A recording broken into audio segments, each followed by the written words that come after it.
Embiid. And what you know you've got in Joel Embiid is a player who is talented enough to be the best player on a championship team, but you also know clock's ticking because that's a big man with a big body that has already shown signs of wear and tear. And so this isn't about what you can salvage with Ben Simmons. It's about what you owe to Joel Embiid right now. Janae and Golick Jr. Weekdays at 4 Eastern on ESPN Radio. And now, watch exclusively on ESPN Plus. WING 1410 Dayton. Dayton's ESPN Radio. We're live. We're local. What are you gonna miss? He struck him out. We're Dayton's ESPN radio station. Now, let's send it to the WING studios for Dayton's only local sports talk show. It's the Justin Kinner Show with Kev Nash, presented by Orion Sports Medicine. The Justin Kinner Show with Kev Nash, presented by Orion Sports Medicine, coming at you live here in Kettering from the famous WING studios. Happy Tuesday. I almost forgot what day it was in mid-sentence. Luckily, I was able to recover there at the end. It's been a weird, busy day. I hope everyone's had a great day. Kev, you look all, you seem a little bit more joyful. I wonder why. It's almost as if you have a vacation coming up. No, it's also that. For sure it's that. But I actually had a lunch today. I had lunch outside. First time having like a lunch meeting outside in a very long time. Put on some different clothes. I know everybody that watches us on YouTube and on Facebook basically sees me in the same 3 shirts in the entire week. But this is a new old shirt. It's an old shirt, but it's new because I haven't worn it in probably like a year. Homage. OH. We give them a lot of pub on this show. Gracious. But we spend a lot on the clothes, so There's that. It's the Justin Kinner Show with Kev Nash, presented by Orion Sports Medicine. A ton to get into here this afternoon. Of course, we'll get into our over-unders and the which one is more likely to happen scenarios. We'll get to all that. I want to open up with reaction to last night's Reds debacle. They now fall to 0-4 out of the All-Star break. We'll open up with that here in just a second. Dabo Swinney says that, well, his players are not a fan of the 12-team college football playoff, and he said there's not that good enough teams to make a 12-team playoff. Is he right? Well, seeing as sometimes it's hard to make a 14 playoff, I don't think he's that far off. We'll get to that coming up around the corner. Aaron Rodgers and the Milwaukee Bucks. There's an interesting crossover that everyone's going to be looking for here coming up later on tonight. And I thought I rolled my eyes at the article when I clicked on it, and it has me intrigued. It's going to be something I'm looking for at tonight's Game 6 NBA Finals as the Milwaukee Bucks look to wrap up and give Giannis his first NBA championship. But I want to open up. Last night, Cincinnati Reds, they don't disappoint, Kev. And, I started tweeting out, I was being a smartass on a couple of things. For one, every time the Reds have success, it's because of David Bell. And whenever they don't have success, it's because of the Castellinis and the Reds ownership. Reds fans, you're borderline. You're flirting with being as dumb as Bengals fans at times. That's the approach that people have is, when they win, it's because of David Bell. When they lose, it's because of the ownership. And we know that this bullpen is bad. But I've pointed to we sit here and we talk about how the team won 48 games heading into the All-Star break, 4 games out of first place with this bullpen that we have been bashing since the very beginning of the season. So, yes, the bullpen is bad, but if you've proven that you can win with the bad bullpen, why is it that we don't think of that whenever they start losing with the bad bullpen? Because maybe the bad bullpen is one of the weaknesses of this team, but how come we're ignoring the other weaknesses? And no, not the other weaknesses being shortstop. How about the fact that starting pitching has been about as bad as the bullpen coming out of the All-Star break? The Reds are 0-4. They get beat last night 15-11 in 11 innings. So right away, I start tweeting out, oh man, what an inning. After the Castellinis jumped out to a 3-0 lead, David Bell came roaring back to lead 4-3 at the end of the first inning. It was a very entertaining first inning, and the fun did not stop there. Look, last night the bullpen was bad, but so was the starting pitching. Just like the starting pitching was bad against the Brewers, the starting pitching has not done a good job of trying to overcompensate for the bad bullpen. Now, I will give David Bell this. In the first half of the season, David Bell was extending his starters deeper into ball games. In fact, I think the Reds were like number 9. They were ninth in baseball in regards to most innings pitched by their starters. That is the highest the Reds have been ranked since David Bell has taken over. So clearly David Bell is trying to stretch his starters out as far as he can before having to go to the bullpen. But David Bell has not been able to play that card yet because his starters have been atrocious. The only starter that has actually looked like an actual big league pitcher since the second half of the season started has been Luis Castillo, who was able to give up 5 hits, 0 runs off 5 hits and 6 innings of work on 101 pitches. That was the most efficient outing that we have seen from a starting pitcher for the Reds since the All-Star break. Now, so if you look at the bullpen, Kevin, they're 0-4 since the All-Star break. The bullpen has pitched 19 innings. You want to know how many innings the starters have pitched? 19 innings. The problem right now is not the bullpen. The bullpen is a problem, will continue to be a problem. Don't get me wrong. What I mean is the bullpen has not been a problem that the Reds have not been able to overcome. The Reds were able to overcome that bad bullpen the whole entire 3.5 months of the first half of the season. They were 4 games out of first place with the worst bullpen in baseball. They nearly won 50 games in the first half of the season with the worst bullpen in baseball. And the bullpen is continuing to do what the bullpen has done all season. You want to know who has not looked the part since the All-Star break? The starters. The bullpen has pitched 19 innings. The starters have pitched 19 innings. The starters have given up 26 hits. The bullpen has given up 26 hits. The starters have given up 16 runs.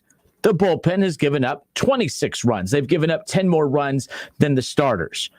But it's not just that. I started diving deeper into this and looking at it. And so in the game 1 against the Brewers, you look at that inning right there. The starting pitcher for the Reds in that game had 104 pitches in 5 innings. That's not efficient. You should average about 15 to 20 pitches per inning. Ideally 15. Ideally 5 pitches per batter. Ideally. So 104 pitches in 5 innings in game 1 against the Brewers. Even though Luis Castillo was very efficient in game 2 against the Brewers, or at least he had a solid, box score number, he still had 101 pitches and 5 innings of work, Kev. Like, that's not very efficient either. He gave up 0 runs on 5 hits, but to have 101 pitches in 5 innings, that's not good. That's not acceptable. How about in game 3 against the Brewers? 99 pitches in 4 innings. 100 pitches and 4 innings of work. So if you know that the bullpen is bad, you have to at least rely on the starters to carry you, to overcompensate for the bad bullpen. I will give David Bell this. I gave him a lot of crap yesterday, but for the first time since David Bell has been here, the Reds were top 10 in most innings from the starters. That hasn't happened since David Bell took over. That was the Reds in the first half because David Bell had to change things up a bit to overcompensate for the bad bullpen. I still thought that they gave the bullpen too many innings, but at the same time, the numbers show that David Bell has taken a slightly different approach than in seasons past. So I will give him that. But right now, David Bell can't even overcompensate for the bad bullpen because the starters are just as bad as the bullpen. We're only 4 games in, but again, we're 4 games in and the Reds are 0-4 and they went from 4 games back to 8 games back, 8.5. This is a bad Reds team right now. The one thing, the bullpen has been, it's like, well, they've lost these 4 straight games out of the break because of the bullpen. No, they've lost these 4 straight games out of the break because of the starters. The bullpen is who we thought they were. They are who we thought they were, right? The bullpen is bad. They were bad in the first half and they are bad right now. The starters were better in the first half, and they are atrocious right now. The fact that the bullpen and the starters have the same amount of innings and basically have given it the same amount of hits. Last night, everyone was saying, "Oh, Kinner, I bet you feel stupid for mocking saying that, it wasn't the bullpen that was the problem." The bullpen is a problem. When you have the worst bullpen in baseball and you have to go to it in the 4th inning, that's a problem. Yes, the bullpen is bad, but that means the starters are bad too. The starters, you have to rely on them to overcompensate for that bad bullpen. And the Reds got away with that in the first half. That was my whole point. My whole point was not that the Reds bullpen is good. My point was that the Reds bullpen has been bad, but they've been able to win in spite of that bad bullpen. They had 48 wins, nearly 50 wins at the All-Star break. Nearly 50 wins at the All-Star break with the worst bullpen in baseball. And now they're 0-4 coming out of the break, and everyone's like, it's because of that bullpen. That bullpen is the same as far as being bad is concerned. It's the same bullpen that was there in the first half. The starters are the ones that have not showed up. The Reds hit 168 as a team against the Brewers in the first 3 games of the season. Last night, their bats finally woke up because they actually ran into a mirrored, the Mets pitching situation was basically a mirrored image of what the Reds were in. So, folks, I never once said that the Reds bullpen was solid. I was saying that the Reds bullpen, despite being as bad as it was, the Reds were able to overcompensate and were able to nearly win 50 games in the first half of the season, competing at the top of the division. They swept the Pirates, they swept the Cardinals, they swept the Cubs, and they swept the Brewers, and then closed out the first half of the season with taking 3 of 4 from the first place Brewers at Milwaukee. With that bad bullpen, with those good starters, the bad bullpen joined the Reds coming out of the break. Who did not join the Reds coming out of the break? The starters, the offense. Jesse Winker, kudos to him. I put him on that downward trend last night when one of the listeners asked us. I'm glad that his bat came alive last night. Votto with some big hits. Last night's game, got to give it to the offense. They gave him an opportunity. Yes, it's easy to say the bullpen lost him that game. How about Gutierrez not making it out of the 4th inning? How about Gutierrez last night giving up 6 runs on 9 hits off of 68 pitches? Yes, the bullpen's bad. But folks, use your damn brains. You're acting like a bunch of Bengals fans right now, acting like you don't understand the sport. Figure it out. The bullpen's bad. They've been bad. They've been winning with the bad bullpen. They're not going to be able to. They could still win with the bad bullpen. They're not winning a World Series. Even if they add a couple nice bullpen arms at the deadline, they're still not. I'm not going to look at them as a World Series caliber team because that rotation is not going to do squat against the Dodgers in head-to-heads. So that's where I'm at with that. A frustrating loss last night. But while everyone was focused on the horrible pitching of the bullpen, I'm like, is anyone going to point at the starter who only went 4 innings and gave up 6 runs in 4 innings, who gave up 9 hits in 4 innings? Is anyone going to talk about how he gave up 6 runs on 9 hits in 68 pitches? And is anyone going to talk about that, or are we just going to focus on all the runs that the bullpen gave up? Because there's not a lot of bullpens in baseball that can consistently handle taking over in the 4th inning like this bad bullpen has had to do. Your thoughts? I was a lot more calm and eloquent in my description of my take today. Yesterday, I was a little all over the place, but I had more time to kind of digest it last night, even during the game. I was like, these Reds fans are foolish. They're literally sitting here saying that this team is a World Series team if they have a bullpen. No. Not with that starting pitching, not with the inconsistent offense coming out of the All-Star break. So, again, and by the way, Kev, I'm getting a lot of already. It's just 4 games. Well, in just 4 games, they're 8 games back now. Right. So I got your 4 games right here. Some of the things that jump off to me. One, now the Reds are under 500 at home. Also, 4 errors. The Mets committed 4 errors and they still won the game. Like, that's crazy. Like, when you have that many errors in the game, you usually lose. And then you go to extras and, it just really all falls apart, like you talked about with the bullpen and everything like that. But before you get to those 15 runs, there were runs before that with the starter. So that's alarming. So it's just a lot of alarming things and everything like that. They hit 7 home runs. They got 4 errors for the Reds, and which helped them score some runs and early in the game and everything like that. So kind of like shake things off. But, the glaring thing is definitely the bullpen. But when you have bullpen woes and now you're having starting pitcher woes, you're in a world of trouble, because there's no reason in the world that a team scores 11 runs and you lose a game. Like, you tell me you score 11 runs in baseball, you should book it. You should be like, oh, well, I don't even need to watch this. I know we're going to win. I should just be watching for the highlights to see how many home runs we hit. Like, if you score 11 runs in baseball, that should be a guaranteed win. And they lost by 4 runs yesterday, which is crazy. Yeah, and you look at the inning distribution again, and everyone, and that's the thing. If the Red starters had gone consistently 6-7 innings to start, and you go to the bull in the one off night for the starter is when you have to go to the bullpen in the 4th inning. It's one thing, but that's how bad this team has been bad since the All-Star break. Their starters have. They're losing. They're not losing games because of the bullpen, folks. They're losing games because of their starters right now. Bottom line, because I don't say, oh, well, no, they've had the worst bullpen in baseball all year. Yeah, and they had 48 wins with that bad bullpen. They have no wins right now because of how bad the starters have been. That's something that is a little bit alarming. I hope they get that figured out in game 2 tonight. The Reds have a 12:30 game tomorrow, right here on Dayton's home of the Reds, 1410 Wing AM. If you want to go, I got a couple family 4-pack of tickets that we're giving away today. So all you have to do, for those of you out and about listening, we appreciate you listening one way or another, whether you're listening, streaming, or watching us. But head to Facebook. For everyone that shares the Justin Kinner Show live video feed right now, you will be in the running. You'll be automatically enrolled to be randomly selected to potentially win a Reds family 4-pack of tickets for tomorrow's Reds-Mets Game 3. Okay, so head to Facebook, search the Justin Kinner Show. You'll be watching us live, and make sure you hit the share button at the bottom. Doesn't cost you a thing other than a few seconds of your time. Make sure you have the MLB Ballpark app, because that's how we will be sending you the tickets, and we'll be picking the winner here by the end of the show. And we will, literally, I will forward those to you before we hit 6 o'clock and the show ends today. So head to Facebook, search the Justin Kinner Show. Share that video feed, and everyone who shares will automatically be in the drawing to win a Reds family 4-pack of tickets for tomorrow's 12:30 Game 3 against the Mets. Will they have a win before then? Well, don't forget about Game 2 tonight. 7:10 the first pitch, 6:40 the pregame. Reds-Mets Game 2. Reds looking for their first win of the second half of the season. One more time.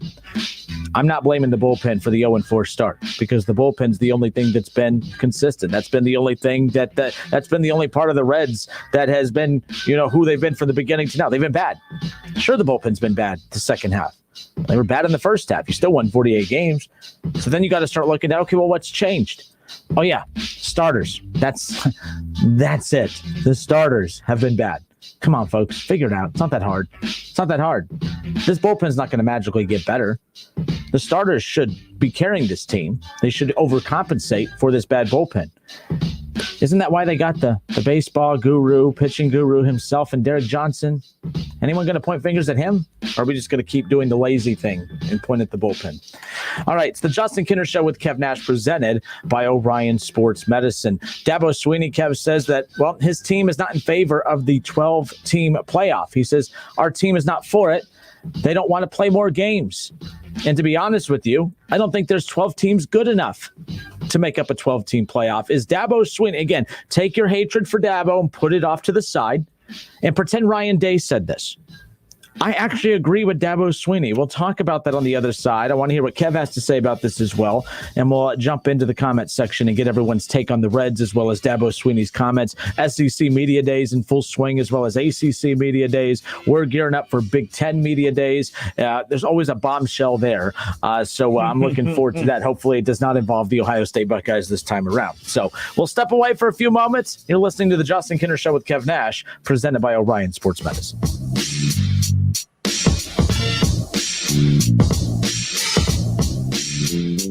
It's the Justin Kinner Show with Kev Nash, presented by Orion Sports Medicine. ESPN 1410 Wing AM weather. This afternoon will be partly cloudy, humid, and hazy, a high near 86. Tonight will also be partly cloudy, a low near 65. And tomorrow will be partly cloudy, humid, and hazy, a high near 82. I'm Pete Spivak for 1410 ESPN Radio. O'Reilly. If you're ready for an oil change, trust the professional parts people at O'Reilly Auto Parts to recommend the best products for your car. Right now, get 5 quarts of Valvoline full synthetic motor oil and a Wix filter for $33.99. Plus, get a $10 gift card after mail-in rebate and double O-Rewards points. Stop by O'Reilly Auto Parts today or visit O'ReillyAuto.com. O'Reilly Auto Parts. Trade pros. Whether you specialize in service or new construction, Ferguson knows firsthand how much work goes into a long day on the job, which is why we're committed to offering the products and solutions to get every job done right. With over 1,000 locations, an unmatched selection of specialty products, tools, and supplies, our pro pickup and same or next day delivery, you can trust that doing business with Ferguson will be the easiest part of your hard day's work. Visit Ferguson.com to find a counter location near you. For the ones standing guard, for the eagle-eyed, for the knights in shining armor, and for all those who support them. We are Grainger, your experienced safety partner, offering supplies and solutions for every industry, committed to helping keep your facilities safe and your people safer. Call clickgranger.com/safety or just stop by. Granger, for the ones who get it done. When you're ready to buy something, the first thing you do is go online. But buying a home is different. You've got loan applications, pre-approvals, competing offers, the list goes on. That's where a Realtor comes in. Realtors have expertise and local knowledge to give you a competitive edge that a search bar just can't. And in today's market, an edge is what you need. So when you're ready to buy a home, the first thing to do is make sure you have an agent who's a Realtor. Realtors are members of the National Association of Realtors. That's who we are. Staples Connect has everything for school at amazing prices. Right now, Staples one-subject notebooks are only 25 cents each, and Crayola 24-count crayons, 2-pocket poly folders, and 4-ounce Elmer's glue are just 50 cents each. So your student won't just be ready for school, there'll be tons of drawings to hang on the fridge ready. We're going to need a bigger refrigerator. Visit your local Staples store or staples.com/back-to-school and get amazing prices for everything on your back-to-school list. Ends 9/18, limit 30, notebooks in store only. Offer may vary online. Marcus by Goldman Sachs offers personal loans with no fees, ever. Banks offer coffee. So what's more important? A Marcus by Goldman Sachs loan with no fees that could help consolidate debt, or bank coffee that tastes like bank coffee. You can money. Visit Marcus.com to learn more about saving, borrowing, and investing from Marcus by Goldman Sachs. Investing involves risk and investments may lose value. Brokerage and investment advisory services by Goldman Sachs & Company, LLC. Member FINRA SIPC. Lending and deposits products provided by Goldman Sachs Bank USA. Member FDIC. Jay Farner here, CEO of Rocket Mortgage and Rocket Companies. Last year, we saw historically low mortgage interest rates. What you may not know is that interest rates are already starting to increase, and it's likely that trend is only going to continue. Our team of experts is standing by to help you save before rates go up. Don't look back and wish that you had taken action. Call 833-8ROCKET or visit rocketmortgage.com. Rocket. Call for cost information and conditions. Equal housing lender licensed in all 50 states and MLSConsumerAccess.org number 3030. O'Reilly. If you're ready for an oil change, trust the professional parts people at O'Reilly Auto Parts to recommend the best products for your car. Right now, get 5 quarts of Valvoline full synthetic motor oil and a Wix filter for $33.99. Plus, get a $10 gift card after mail-in rebate and double O Rewards points. Stop by O'Reilly Auto Parts today or visit O'ReillyAuto.com. O'Reilly Auto Parts. Step up your career with an MBA from Ohio Dominican University. At Ohio Dominican, you can earn your MBA 100% online in just 16 months. With 7 high-demand concentrations, including data analytics, risk management, and now healthcare administration, an MBA from Ohio Dominican fits your professional goals. It's also one of the most affordable programs in the region. Classes start soon. Get started at ohiodominican.edu/MBA. There's nothing better than a fresh-made home-style meal, but not everyone loves the hassle of cooking. At Lee's Famous Recipe Chicken, home-style happens here with our famous 12-piece family meal at a great price. This famous family meal includes 12 mixed pieces of Lee's fresh, never-frozen chicken that is honey-dipped, hand-breaded, and cooked to perfection, plus 3 large sides and 6 fluffy biscuits. Get a home-style meal made easy today with Lee's 12-piece family meal at a great price. Only at Lee's, famous for chicken. Want to hear something amazing? Discover matches all the cash back you earn on your credit card at the end of your first year, automatically, dollar for dollar, with no limit on how much you can earn. Extra cash? Come on, how amazing is that? In fact, it's even more amazing when you realize all the places where Discover is accepted. 99% of places in the U.S. that take credit cards. So when it comes to Discover, get used to hearing yes more often. Learn more at discover.com/yes. 2021 Nielsen Report. Limitations apply. At CDW, we get the people who need to sign here aren't always here. Tell me about it. I'm always chasing down signatures. I go through pens and shoes like chewing gum. Sounds like you need Adobe Sign orchestrated by CDW to securely automate e-signatures and workflows across devices from anywhere. Integrating with existing tools, Sign can save your organization time, money, and miles. Thank goodness. I can finally take these shoes off. No. Back on. IT orchestration by CDW. People who get it. Find out more at cdw.com/Adobe Sign. Audible delivers everything you love listening to all in one app. Stream the newest releases, bestsellers, Audible originals, popular podcasts, and more. Start listening free with a 30-day trial at audible.com. Don't miss the Justin Kinner Show with Kev Nash, presented by Orion Sports Medicine. Weekdays from 3 to 6 p.m. right here on Dayton's ESPN Radio, 1410 Wing AM.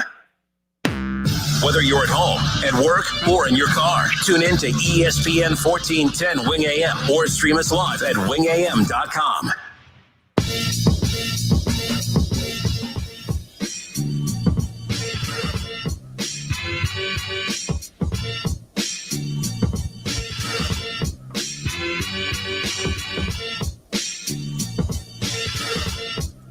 We are back. It's the Justin Kinner Show with Kev Nash, presented by Orion Sports Medicine. Listen, stream it now. Watch. You can listen live at 1410 Wing AM. You could stream us live at wingam.com. And, of course, you can watch us on a couple different platforms. Make sure you head to YouTube. Subscribe to ESPN Dayton's YouTube channel. You can find us on Facebook as well. Search the Justin Kinner Show.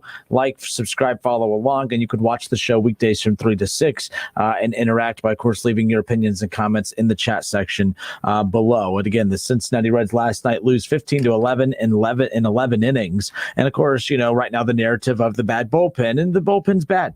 I've never once said that it wasn't. However, I have pointed out the fact that we can't sit here and say that this team is a losing team because of that bullpen when you nearly win 50 games at the All-Star break and you're within 4 games of your division. And then to go from taking 3 or 4 from the Brewers before the break and looking like a actual, NL Central contender to looking like like you're the Pirates in the first series coming out, getting swept at home, that's not acceptable. And it's not just the bullpen, it's the starters. The starters are who you should actually be pointing at.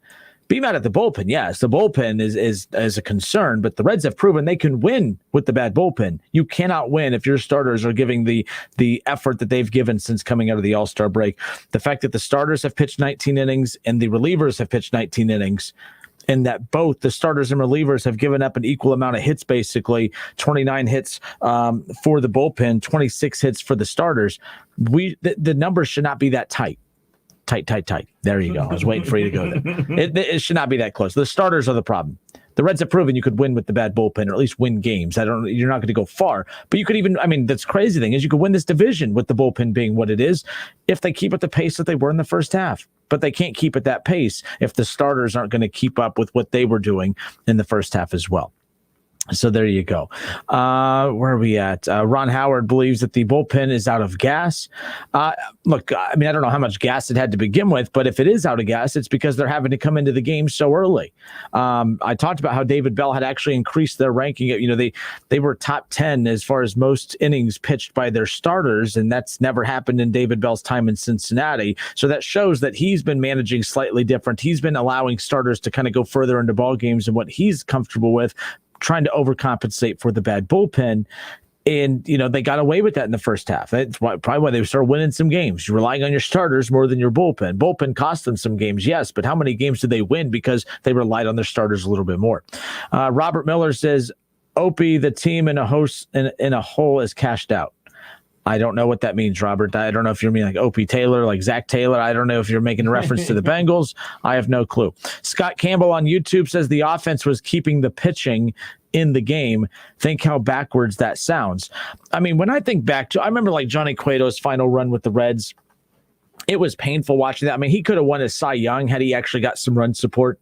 I remember and I don't know what I think it's a mental thing, Kev. I think, back then when they had Johnny Cueto, I remember he had the least run support of any other starting pitcher for the Cincinnati Reds back when they had a very solid rotation, when they had Mike Leake and when they had Latos and when they had, really good pitchers within that rotation, being led by, of course, Johnny Cueto. But it's like he would never get the run support. So he would have 6-7 inning gems and he would come away with no decisions or losses because the Reds would not, provide run support. And I don't know if it was a matter of, the offensively, the Reds weren't as locked in when he's on the mound because we don't have to be as locked in tonight because we have Cueto on the mound. To where when you have a bad pitcher on the mound, you feel like, oh man, we gotta carry the load. We gotta be the ones that win this game tonight. I don't know if that's what it was, but that was so long ago. But the point is last night, offensively, the Reds did enough to win that ball game and then some. Oh, yeah. 11 runs. They made up for the blunder that was that 3-game series at home against the Brewers in which they got swept. But man, they can't They have to win these next 2 against the Mets. It's going to be tough. They have to. There is no ifs, ands, or buts about it. Not saying that something can't turn in their favor, but why rely on that? Why sit here and give the team a pass and say, sure, they're playing like garbage, but there's a lot of time left. Well, we could do. Sure, there's a lot of time left, but that's a lazy approach. That means you don't have an opinion on the team now, because my opinion is based on the team now, and based on how they're playing now. I have no confidence whatsoever that this team is going to be able to stay in the hunt to win this division or even make it through the wild card. Sure, things could change. A lot of time left. But what about, look at how they're playing right now. What about how they look right now makes you think that they could even compete with the Pirates and other bad teams? So that's all I'm trying to say is don't waste my time with there's a lot of time left. Look at what you're watching right now and convince me that this is just going to naturally get better over time if the front office doesn't do something. Even if they add bullpen arms, is that going to make the starters go deeper into ball games? No. The starters are the problem right now. The bullpen's been the problem. The starters are the big problem right now that has kind of pushed them back. Oh, it's only been 4 games. Yes, and look how much damage was done in 4 games. They're 8 games back. That's a problem. Big problem. For me, I'm looking at the last 4 losses. You lost 11-6. Then you lost in extra innings 7-4. Then you lost 8-0. Then you lost the extra innings yesterday 15-11. You're finding every way to lose. You get blown out 8-0. You lose handily 11-6. You go to extras, and extras, you give up 3 runs. And then in this one, you give up 5 runs in extra innings. So it's like you're finding every way to lose. And that's no place to be. Like, it'd be different. Like, all right, man, we just keep on losing these nail biters down to the last inning and everything like that. Obviously, people will still be mad, but you're not finding every which way to get a loss. You're getting blown out. You're losing close. You're losing regular. The key denominator here is you're losing, and they need to snap out of it quickly. Yeah, in the first 4 games of the second half of the season, the Red starters have only made it out of the 5th inning once. That's a problem. So Shaw says that 2 things can be true. The starters have been bad and the bullpen can be worse than it was in the first half. Both can be true. Thanks for repeating both can be true twice in that. Sure, Shaw, both can be true. But there's a reason that the bullpen is even worse right now than in the first half, and it's because you're putting more of a workload on them.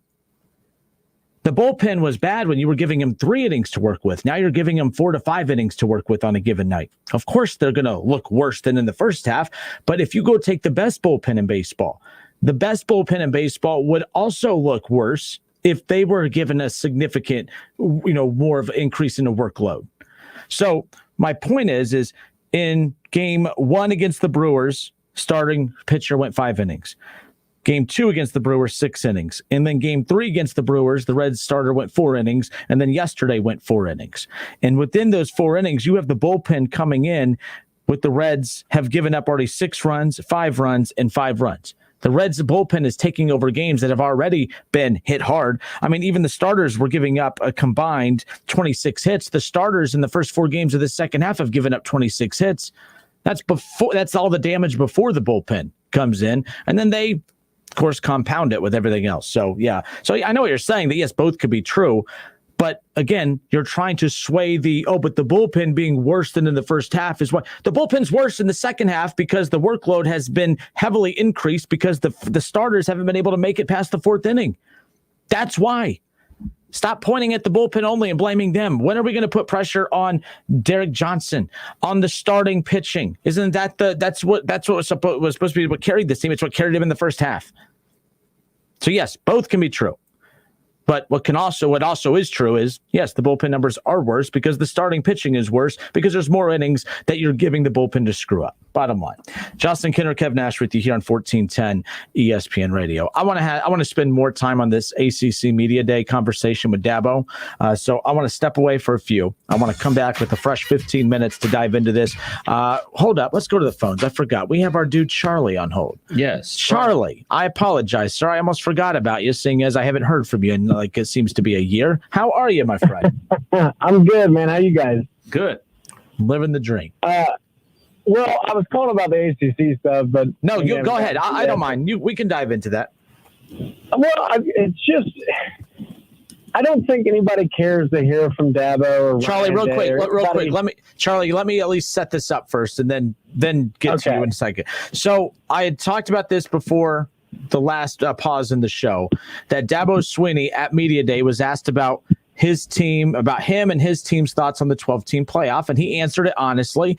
He said that honestly his players don't like it. They don't want to play 14, 15 games. That's an NFL schedule. And honestly, and then in his opinion said, do we have 12 teams good enough to even make up a 12-team playoff? It sounds like we're basically saying we are forcing this 12-team playoff to give some teams participation trophies, to say, hey, here, you could be a part of the dance too, when ultimately it's going to basically kind of funnel down to the same 4 teams getting to the Final Four. I mean, that's what many are thinking. So that's where we're at with that. Very interesting comments from Dabo Swinney, but I do like that he said his players aren't a fan of it, and they shouldn't be. The players are having to, play 14, 15. That's almost an NFL game schedule at that point, and I don't like that. So, Charlie, take over from there on your thoughts on it, but I just wanted to kind of reset the stage a little bit. Well, I mean, why couldn't they take one of those bullcrap, like Ohio State playing Miami University? Like, why can't you take stuff like that off the schedule? Why can't you? Like, what's to say that they're going to play fit? I mean, I guess they do play like 13 games, whatever now, but like, why does that doesn't have to change? You can take crappy games off the schedule. You know what I mean? But those are home games. 1 or 2 playoff games. Those are home, but those are home games. You're asking, like, I know what you're saying, because by the way, I could 1,000,000% agree.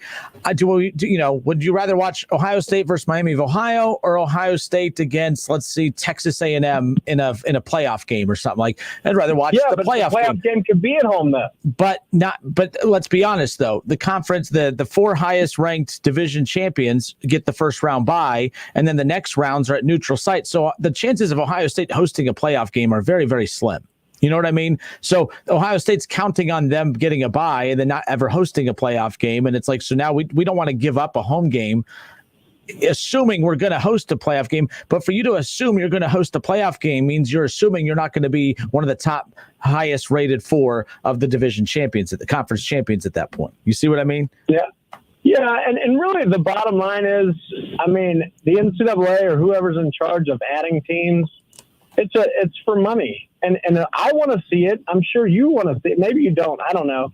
But, like, I want to see it. And if they start 12 or 16, the first year, maybe the second year, yeah, there'll be some blowouts, but it'll start to even out, and that's going to be the argument against it. As soon as they start doing this, and like maybe Alabama plays Cincinnati and blows them out, they're like, why are we even playing these games? But if you give some other teams an opportunity to recruit after 1 or 2 years, knowing that players know that they have a chance, that'll start to even out. And this is the perfect time to do it because you have name, image, and likeness. So Michigan might be able to get a quarterback, maybe, if they throw the Brinks truck, in his driveway.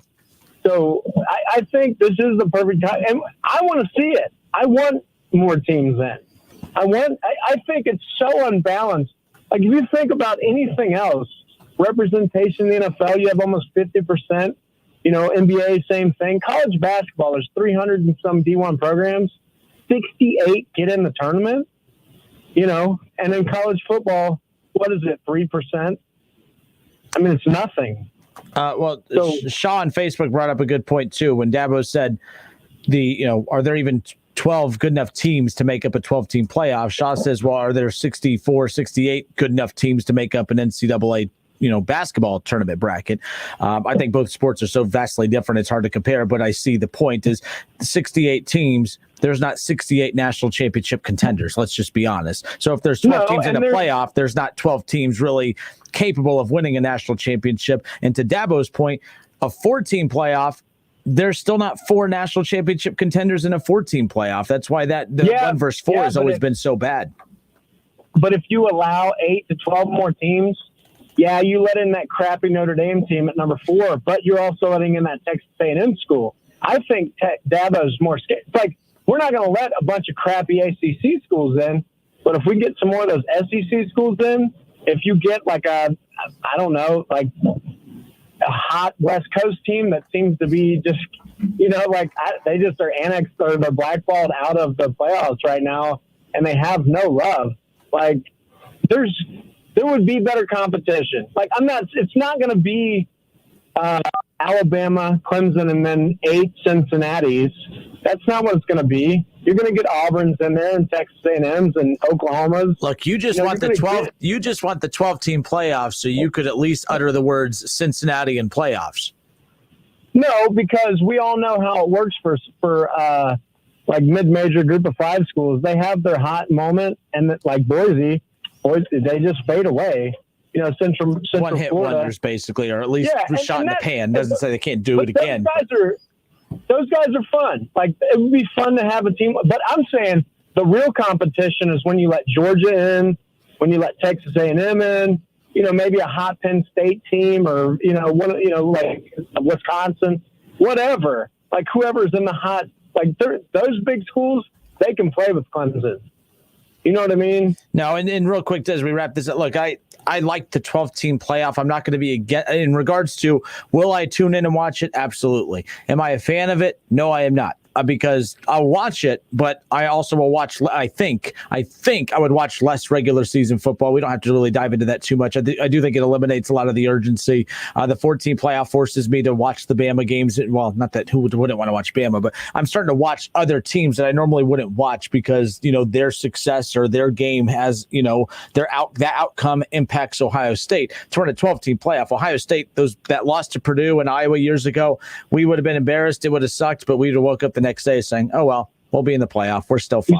So that's all. Yeah, you still have a chance. But I don't like that. I like the fact that when Ohio State lost to Purdue, it was, oh, man, now the margin for error is like 0 to none because they still may not even get in. But, Kev, I'll bring you in on this. Oh, man, for me, I dig what he's saying. I totally understand what he's saying because we are in situations where we're struggling to say there's a 4th team good enough to be in the college football playoff currently. I understand that, and I definitely understand what he's saying about, the players playing the NFL schedule and everything like that. Well, real quick, good enough to be in the playoff versus good enough to win the championship is 2 different things. Kev. Kev. Go ahead, Charlie. Kev. Okay, 4th, like when they argue the 4th team, it's like undefeated Notre Dame, but they're not really the 4th best team. It's like Texas A&M or one of them guys that's like 7th or 8th. They would get in, and then they would start kicking butt. You know what I mean? Like, those are the teams that we all know are the better teams. They just lost a primetime game or whatever, and Notre Dame just they just get in. Well, the playoff's not about the 4 best teams. It's the 4 best resumes. Right, but I'm saying if you stretch it out, you are going to get the true 4 best teams in there. It's not a bad take. You're going to get Florida. You're going to get those guys, the guys that missed out last year that should have got in, that should have even got in over Ohio State. And I don't care what anybody thinks. Kev, what was Alabama's closest game last year? I'm pulling it up now. It's a good question. Because to Charlie's point, I believe their best game last year, their closest game was, off the top of my head, I want to say Ole Miss. So I think that Ole Miss was like 64 to like 50 something, I want to say. So like if that Ole Miss team was solid and their only loss was to Alabama and it was a close one, and the 4th team, Ole Miss's chances of winning are done because they'll, but now they'll have a chance to redeem themselves in the playoff, and where they lost by a field goal one week, earlier in the season, they'll have a chance to maybe redeem themselves later on in the playoff. I see your point, but we only have about 60 seconds. Anything else, Charlie? Who doesn't want to see Ohio State and Michigan play each other in the playoffs? And that's the only way it'll happen. I mean, a lot of people want to see Duke and North Carolina play in the NCAA tournament. That never happened. I can't tell you I don't think that's ever happened to me. I shouldn't say never happened. It probably has. I just can't remember the last time. But no, you are right. There is a good chance that happens because Michigan would be one of the lower ranked teams. Ohio State would be one of the higher ranked teams, and it could potentially be seeded that way. It would be pretty exciting. Yep. Hey, well, I'll let you guys go. Baker Mayfield sucks. I'll see you. Beep. Like I said, he just wants the 12-team playoff so that he can finally utter the words Cincinnati and playoff, because as long as he's following the Bengals, those two words, those two things will never overlap. Cincinnati playoffs, that'll never happen in the NFL, but the closest thing that Charlie can get to saying Cincinnati and playoffs is a 12-team college football playoff field. You know what? I definitely need to get a life because I was almost right on with that score with Bama and Ole Miss. 63-48 was the final score of that game. You're an SEC fan. I need a life. I shouldn't remember things like that.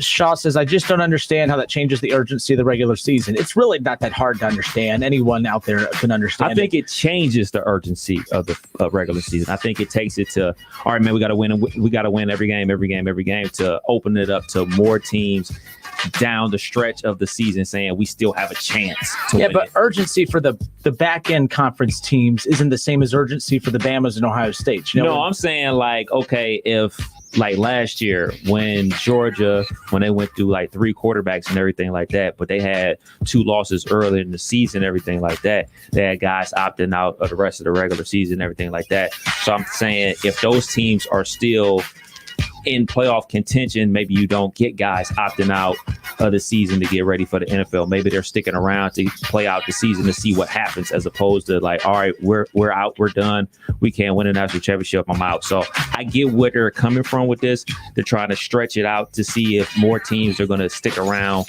and compete the whole season, as opposed to people mailing it in and getting ready for the NFL draft.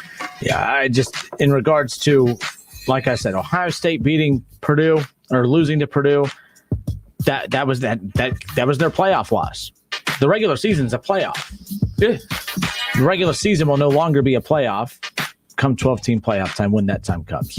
Just might. Yeah. And I'm always right, so it has to be that way. We'll be back. More of the Justin Kinder Show with Kev Nash next.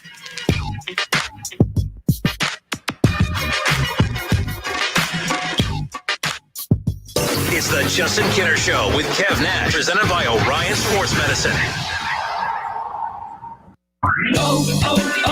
O'Reilly. When it's a warm day and your car's AC is blowing hot air, you need some relief. Stop by O'Reilly Auto Parts and talk to our professional parts people about AC Pro refrigerant recharge kits for your vehicle. Buy now and you'll get a $15 gift card after mail-in rebate. Keep cool this summer with AC Pro refrigerant at O'Reilly Auto Parts, in store or at O'ReillyAuto.com. O'Reilly Auto Parts. What makes the perfect workout? Being able to ride, lift, and stretch in one place with motivating instructors. Y'all look so good out there, Peloton. Classes that always work around your busy summer schedule. Push Peloton, you've got 20 minutes of opportunity on this ride. Instructor curated playlists for every mood. Let's turn it up, come on. Now what if you had it all? Right at home. The Peloton Bike. Nothing like working out from home. Visit onepeloton.com to learn more. You know, a few days ago while hanging out with my family, I noticed my father staring blankly at me. Something's not right, I thought. Is he having a stroke? Then I remembered to act fast, F-A-S-T, and did this quick test. F, face. I asked my father to smile. One side of his face drooped. A, arm. I asked him to lift both arms, no problem there. S, speech. I asked him to repeat a phrase. His speaking was slurred. T, time. I called 911 for immediate help. This way, he began receiving life-saving treatment in the ambulance. My father was out of the hospital in a few days, all because he made it to the hospital within an hour of his stroke. Practice recognizing the signs of a stroke so that you can act F-A-S-T, fast, to save a loved one. This message is brought to you by the Ohio Department of Health's Coverdell Stroke Program. Rittal North America, LLC in Urbana will be hosting on-site walk-in interviews every Tuesday, Wednesday, and Thursday in July from 9 a.m. to 2 p.m. Rittal offers great pay, benefits, and has immediate openings seeking experienced welders, machine operators, paint unloaders, and paint loaders. Attend one of the on-site walk-in interviews at Rittal or apply today by sending your resume to Katie McKee at mckee.k@rittal.us. That's mckee.k@rittal.us. Rittal is proud to be an affirmative action and equal opportunity employer. The Montgomery County Clerk of Courts Help Center brings the courthouse to the community with its weekly outreach programs to local churches, libraries, and community centers. We help you navigate the legal system. Find a location near you at courthouse2u.com. Brought to you by Montgomery County Clerk of Courts Mike Foley.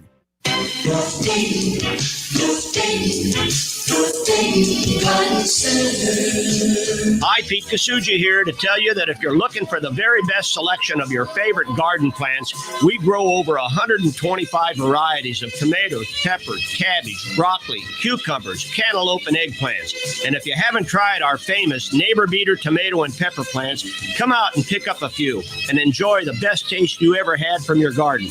They taste so good you'll wish you planted more. And remember, Neighbor Beater garden plants are sold only at our garden center at 1309 Brant Pike. So get out that shovel and start digging. It's time for gardens, bedding plants, rose bushes, vines, ground cover, shade trees and shrubs, bird baths and fountains, and so much more. So join the Green Revolution and come out to see us at 1309 Brant Pike, where we're open 7 days. Polking Bowling Centers are your connection for family fun or a great night out with friends. Looking for something to do this fall? Join your friends in a fun fall league. Adult, youth, or mixed. Take your pick. Polking Bowling Centers has a fun program just for you, providing a safe and sanitized bowling environment. Visit polkingbowling.com or Facebook for the list of fall programs. Let the good times roll at Polking Lanes in Dayton on Wilmington Avenue, Polking Woodman Lanes in Kettering on Woodman Drive, and Polking Lane South in Centerville on Kingsridge Drive. There's never any FOMO with the iHeartRadio app. You won't ever have to miss out on your favorite shows and contests with this radio station again. Radio 24/7, 365. We're here when you want us. Stay connected and listen anywhere when you download the free iHeartRadio app. Hi, Tom Bodette from Motel 6, leaving the light on for the three-dimensional soccer fan. Those cardboard cutouts were feeling a little flat. They didn't even yell goal for as long as possible when we finally scored. Well, while the cardboard you is packed away, the real you can head to the next road game. Motel 6 will help you get back into the action with clean, comfortable rooms at a great low rate. I'm Tom Bodette for Motel 6, and we'll leave the light on for you. Trade pros. Whether you specialize in service or new construction, Ferguson knows firsthand how much work goes into a long day on the job, which is why we're committed to offering the products and solutions to get every job done right. With over 1,000 locations, an unmatched selection of specialty products, tools, and supplies, our pro pickup and same or next day delivery, you can trust that doing business with Ferguson will be the easiest part of your hard day's work. Visit Ferguson.com to find a counter location near you. It's time for some straight talk. We've all been there. You have some real work to do, but the free Wi-Fi where you're working isn't going to cut it. It's like leaving the winning runner stranded on third base. Not good. Well, now you can be your own hotspot with Straight Talk's Ultimate Unlimited plan. Get 10 gigs of hotspot data for just $55 a month. All on America's largest, most dependable networks. Straight Talk Wireless. No contract, no compromise. Compatible device required. See straighttalk.com. Don't miss Lowe's Just for Pros event going on now. Get savings across the store, including tools, paint, lighting, and other pro essentials. Shop in store or at Lowe's.com. Lowe's, the new home for pros. The Justin Kinner Show with Kev Nash, presented by Orion Sports Medicine. Weekdays at 3 p.m. right here on Dayton's ESPN radio station, 1410 Wing AM. All sports, all the time. This is 1410 ESPN Radio.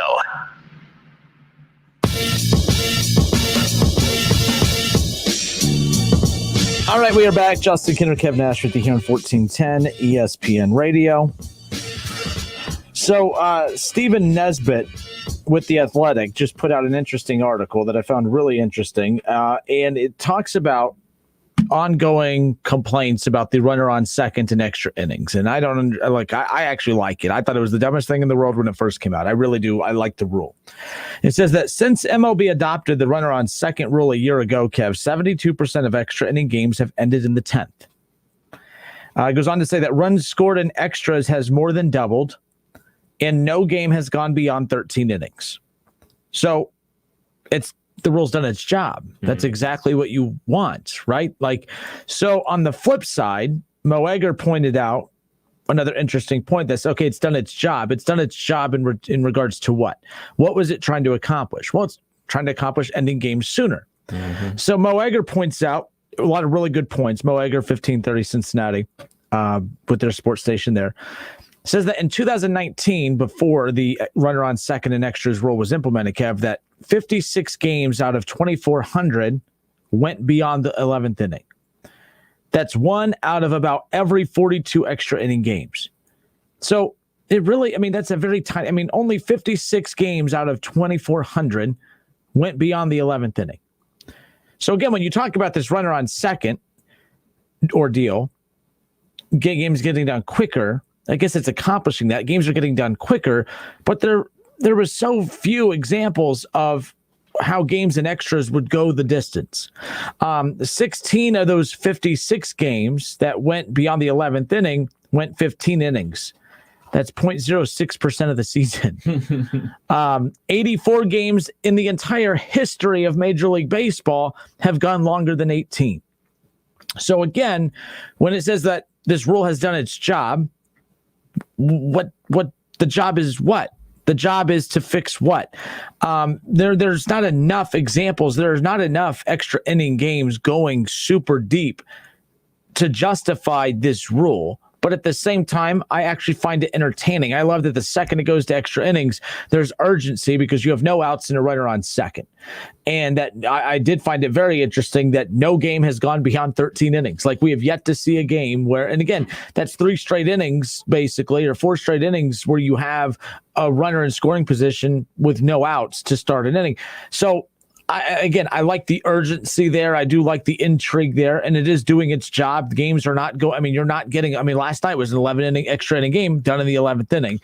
And the Reds bullpen does not need help putting runners in scoring position with 0 outs. Let's just put it that way. So bottom line, I like it, but at the same time, to Mo Egger's point, I actually kind of agree with him that this was a solution to a problem that really didn't exist.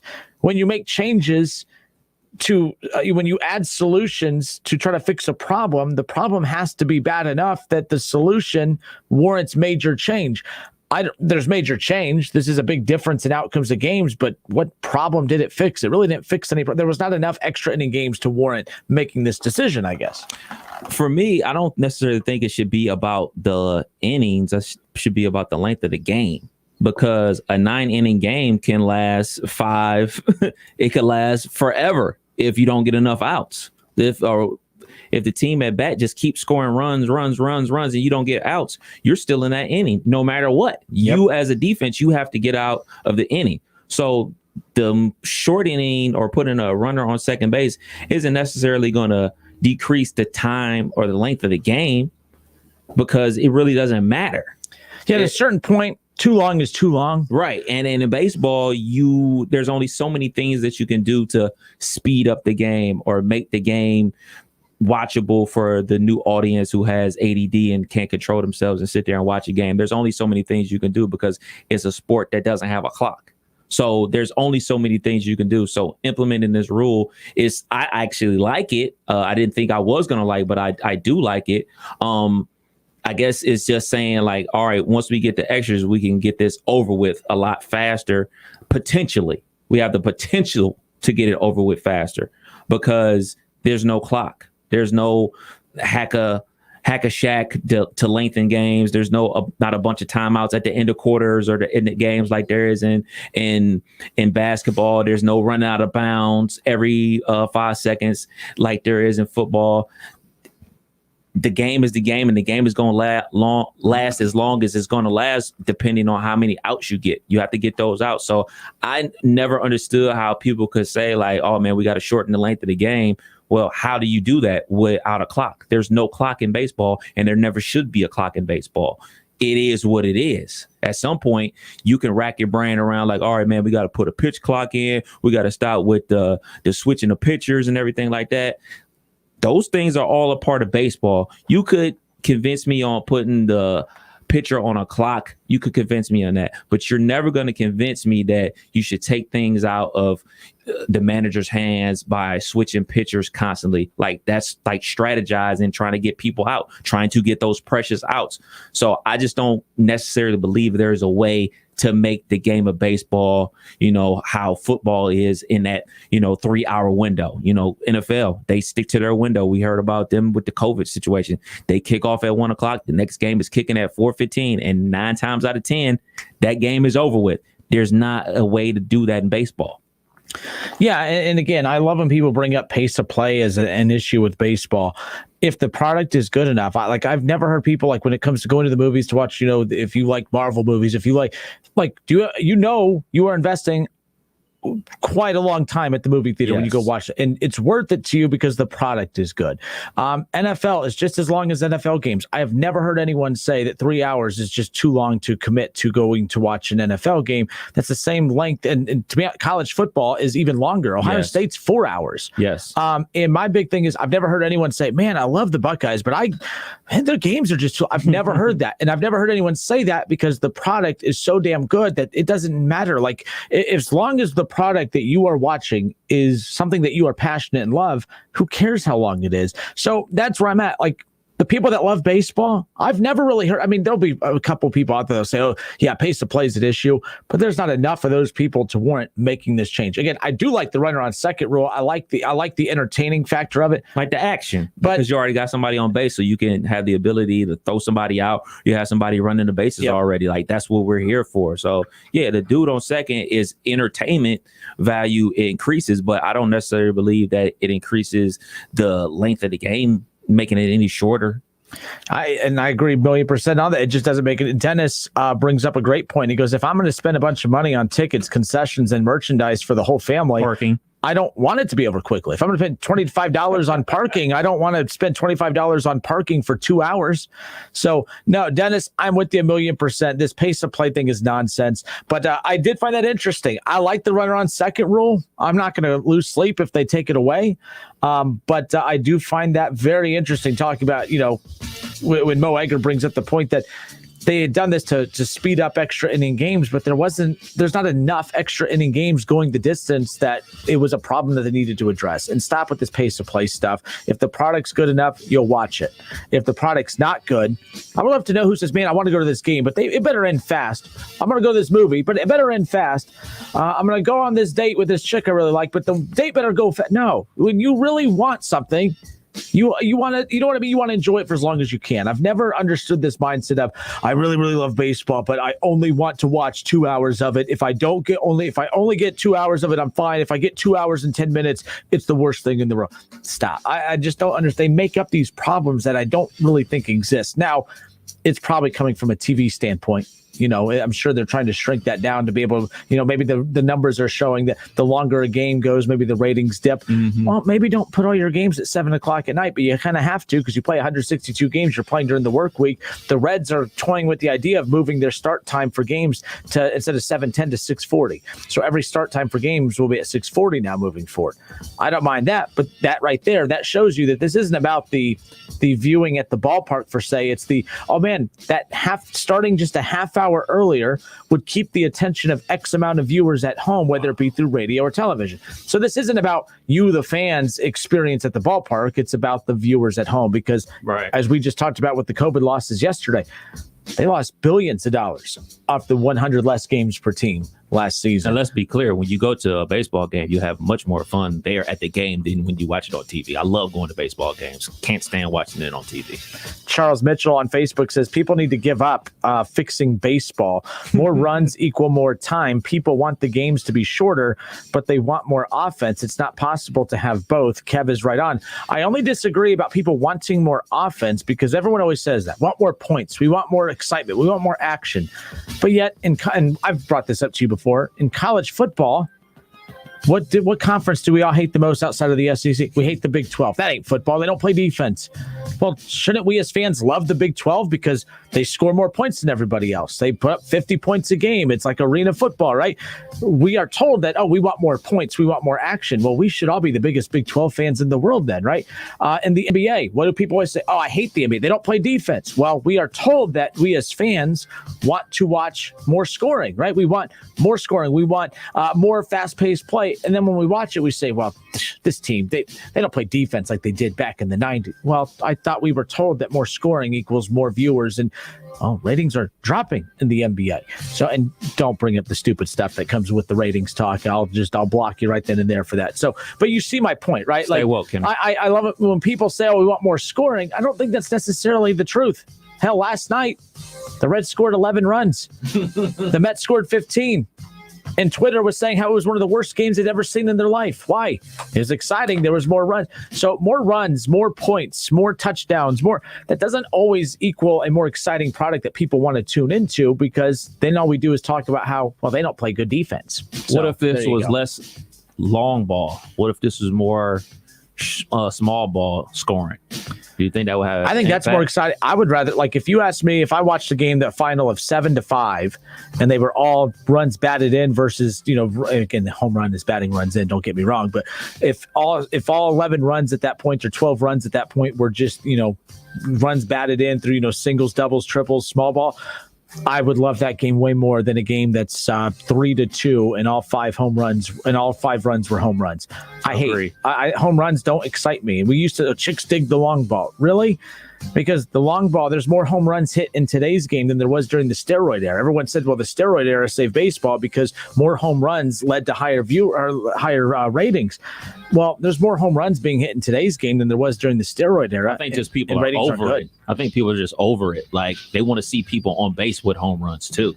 Like, they want to see like a 2-run shot, a 3-run shot, as opposed to a bunch of solo shots. I think that the situation with the small ball is far more entertaining, and you actually get some type of skill involved. It's almost like that Giannis talk. Like, he's really not skilled. He's just dunking. Like, people don't like it and everything like that. Well, KD, man, he's skillful. Look, he can dribble, he can shoot, fade away, turn around, jumper, all this type of stuff. Like, you have to be truly skilled to play small ball. In today's baseball, you really don't, quote unquote, have to be skilled. You swing for the fences. If you miss, try again. Keep on trying again. Like, if you were to try that back in the days and try to keep swinging for the fences, your manager is going to put you like, look, man, let's just get the ball in play. Let's just get it in play and then see what happens from there. Yep. Like, but you keep swinging for the fences. Like, nobody's ashamed to strike out now. Like, back in the days, at least when I came up watching baseball, people used to be ashamed. Like Manny, when he was with the Cleveland baseball team, like that, he used to, talk about striking out so much and being scared to strike out. Like, but today, people ain't scared of nothing for striking out. It's just, oh well. Yeah, we used to rip Adam Dunn in today's game. We look at him as, one of the best Reds ever, right? Because when you look at, his number, he was home run or strikeout. There was no in between with Adam Dunn, right? Like, it was home run or strikeout, no in between. Well, that's today's baseball. Adam Dunn was ahead of his time. Just put it that way. Came around too early, man. But no, interesting. And by the way, I hear old school people all the time say, "Oh, today's basketball.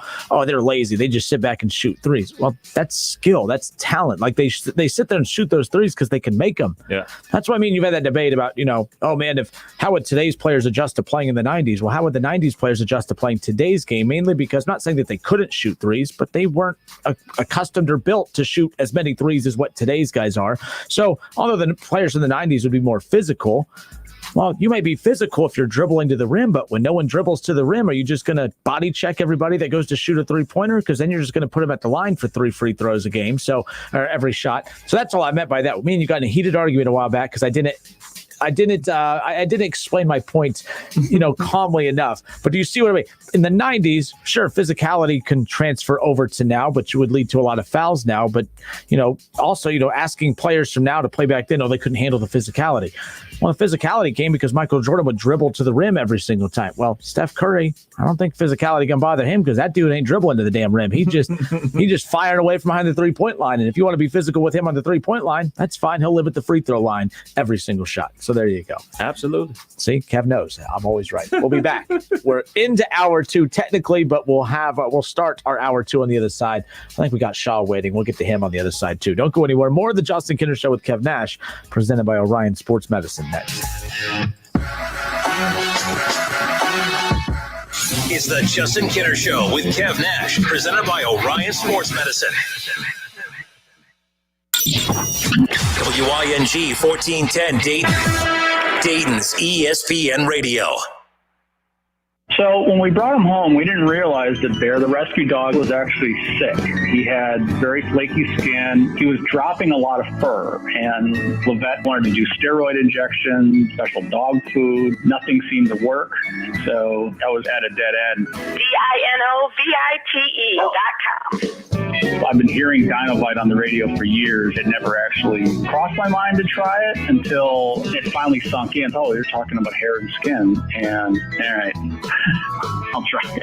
Well, it took probably 6 weeks, but after we started using Dinovite, no more flaky skin. He doesn't scratch and itch, and he started to put weight on. Dinovite is nutrition. I wish that we would have started the Dinovite right away. It would have been so much easier. You won't believe how happy your dog will be. Every rescue dog in America deserves Dinovite for 90 days. DINOVITE.com. Cordell Transportation is now hiring Class A CDL drivers. $5,000 sign-on bonus. That's right, $5,000 sign-on bonus. Home daily dedicated lanes, no-touch freight. Apply today at CordellTransportation.com. Cordell Transportation, driven to succeed. Now at Menards, save big money on your next project with 11% off everything. Elevate the look of your home with 6 complimenting finishes of Schlage lock sets. Right now, save 11% on all Schlage Passage, Privacy, Entry lock sets, and Deadbolts. Get 11% off everything now at Menards. Good through July 24th. Savings are mail-in rebate. Some exclusions apply. See store for details. Save big money at Menards. Over the last year and a half, we all learned some hard lessons. One of the most important is that you can't put off the inevitable. Hi, this is Mark Davis at Dayton Memorial Park Cemetery and Mausoleums. No matter how hard it is to think about, we all need a final resting place. When pre-planning with your funeral home, please remember that cemetery arrangements must also be made. Call us today at 937-890-1831 or visit our website at DaytonMemorialPark.com. And remember, Dayton Memorial Park is a beautiful place to celebrate life. O'Reilly. When it's a warm day and your car's AC is blowing hot air, you need some relief. Stop by O'Reilly Auto Parts and talk to our professional parts people about AC Pro refrigerant recharge kits for your vehicle. Buy now and you'll get a $15 gift card after mail-in rebate. Keep cool this summer with AC Pro refrigerant at O'Reilly Auto Parts, in store or at O'ReillyAuto.com. O'Reilly Auto Parts. Hey gamers, Viral Esports grand opening is this Saturday starting at noon. With over 30 games to choose from like Warzone, Fortnite, NBA 2K, there is something for everyone. Free all day. DJs, food trucks, prizes, and more. Viral Compound, 2078 Dorothy Lane, Kettering. Liberty Mutual customizes your car and home insurance so you only pay for what you need. Liberty, liberty, liberty, liberty. There are many ways to catch the Justin Kinner Show with Kev Nash on 1410 ESPN Radio, weekdays from 3 to 6 p.m. You can catch it live right here on 1410 Wing AM, or you can stream the show at wingam.com. But now we have another way that you can take in the show. You can now watch the Justin Kinner Show with Kev Nash live on ESPN Dayton's Facebook page. Listen, stream, watch. It's the Justin Kinner Show with Kev Nash, weekdays from 3 to 6 p.m. on 1410 ESPN Radio. College football playoffs, Browns, Bengals, Buckeyes, and more. Catch the Keith Fire Show Mondays at noon on 1410 ESPN Radio. We're live. We're local. What are you gonna miss? He struck him up. We're Dayton's ESPN radio station. Now, let's send it to the WING studios for Dayton's only local sports talk show. It's the Justin Kinner Show with Kev Nash, presented by Orion Sports Medicine.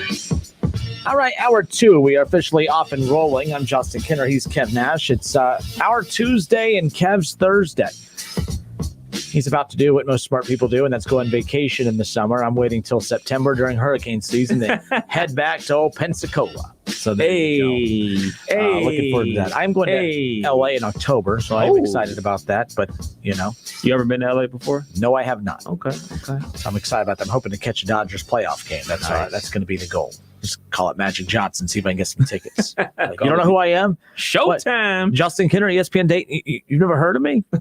No, I have not. Well, you and every single other person in the world. So we are good, my friend. Charles Mitchell, by the way, says, I'm not saying I want more offense. I'll have a 7-3 game. I'm old school. 7-3 game is kind of a high-scoring game, though, right? Like, That's a good game. That's a good game. There's runs being scored. So, again, we were just closing out the first hour, talking about the runner on second rule. Stephen Nesbitt with the Athletic put out an article talking about, basically just highlighting the results of this. You had the COVID shortened season last year, and they made some changes due to COVID. In fact, I remember Rob Manfred addressing the media during the All-Star break, basically saying that the runner on second rule was a COVID rule, which I thought was silly of him to say because they were experimenting with the runner on second rule in the minors before COVID. So how can you say that, we did that because of COVID? Well, you were already planning on experimenting with it at some point because you had already started it in the minors. But since it's been adopted into Major League Baseball, going back to last season all the way through the first half of this season, 72% of extra inning games have ended in the 10th inning. So it's accomplishing its goal. It's wrapping up games quicker. You might have, low scoring games, teams aren't hitting the ball well heading into extra innings, and you risk going 14, 15, 16, 17 innings, finishing a game at midnight, 1 a.m, and then having maybe a noon game the next day or even a 7 o'clock, having to play again, less than 24 hours later. But to Mo Egger's point, that rarely happens. There's only 84 games in the history of baseball, Kev, have gone longer than 18 innings. So 16 of the 56 games that went beyond the 11th inning since last year have gone 15. That's like less than 0.06%.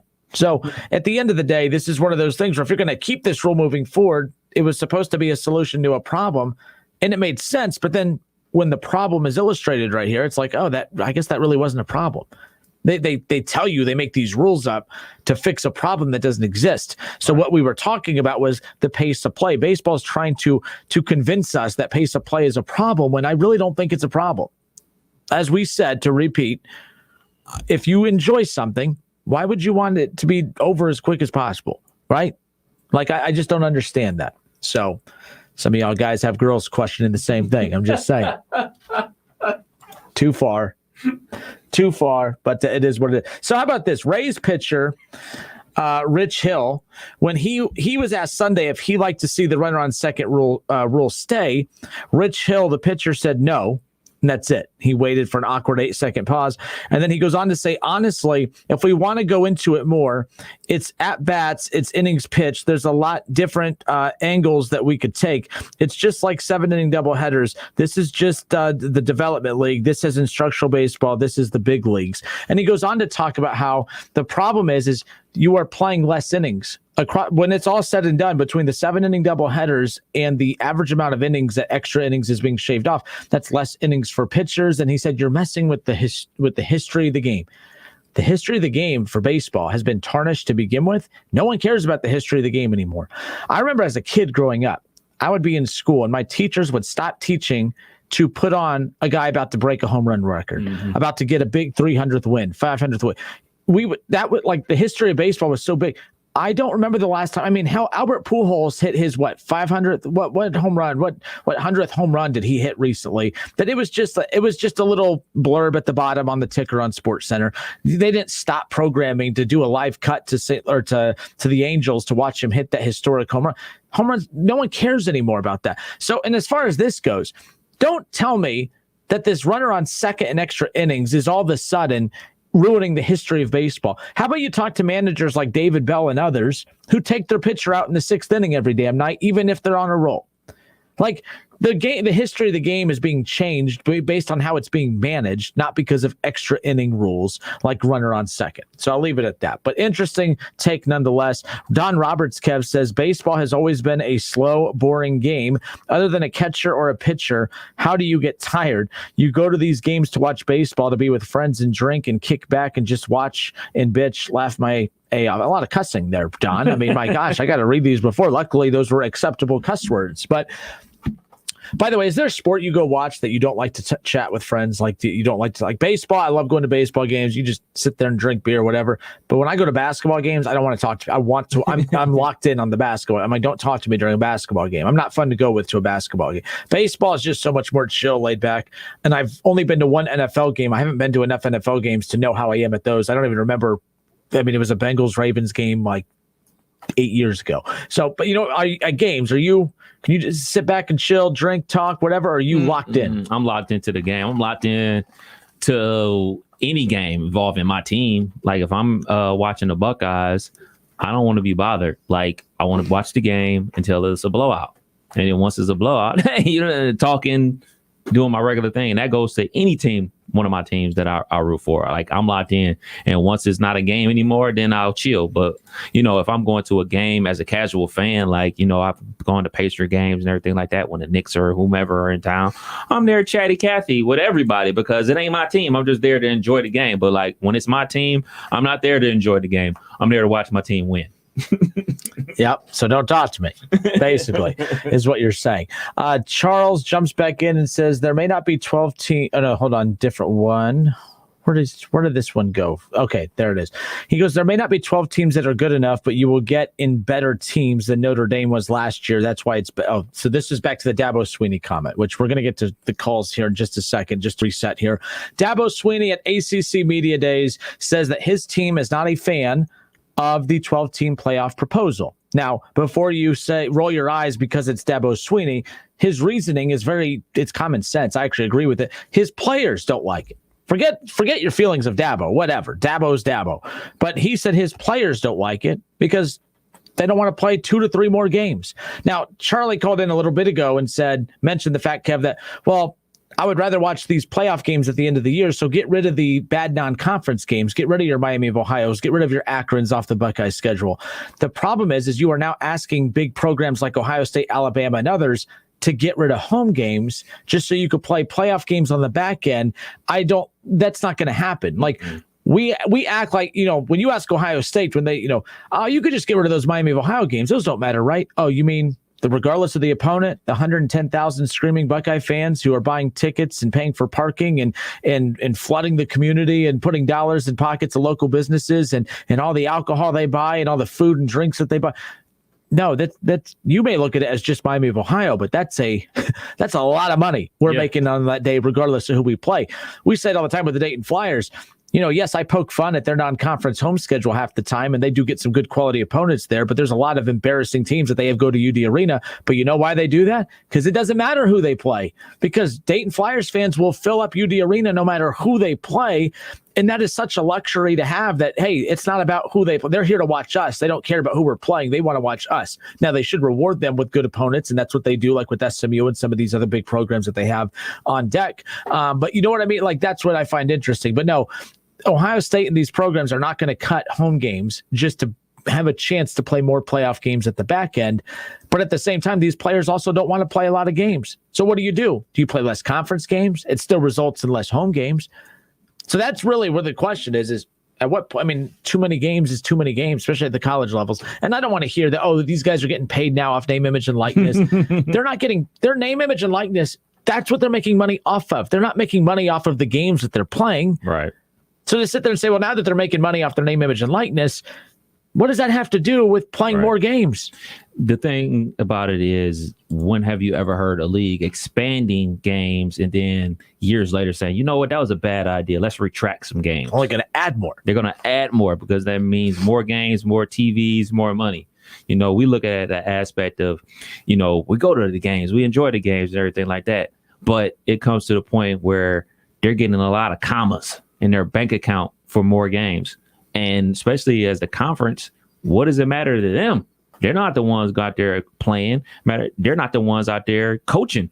They're the ones getting the checks cut and getting paid.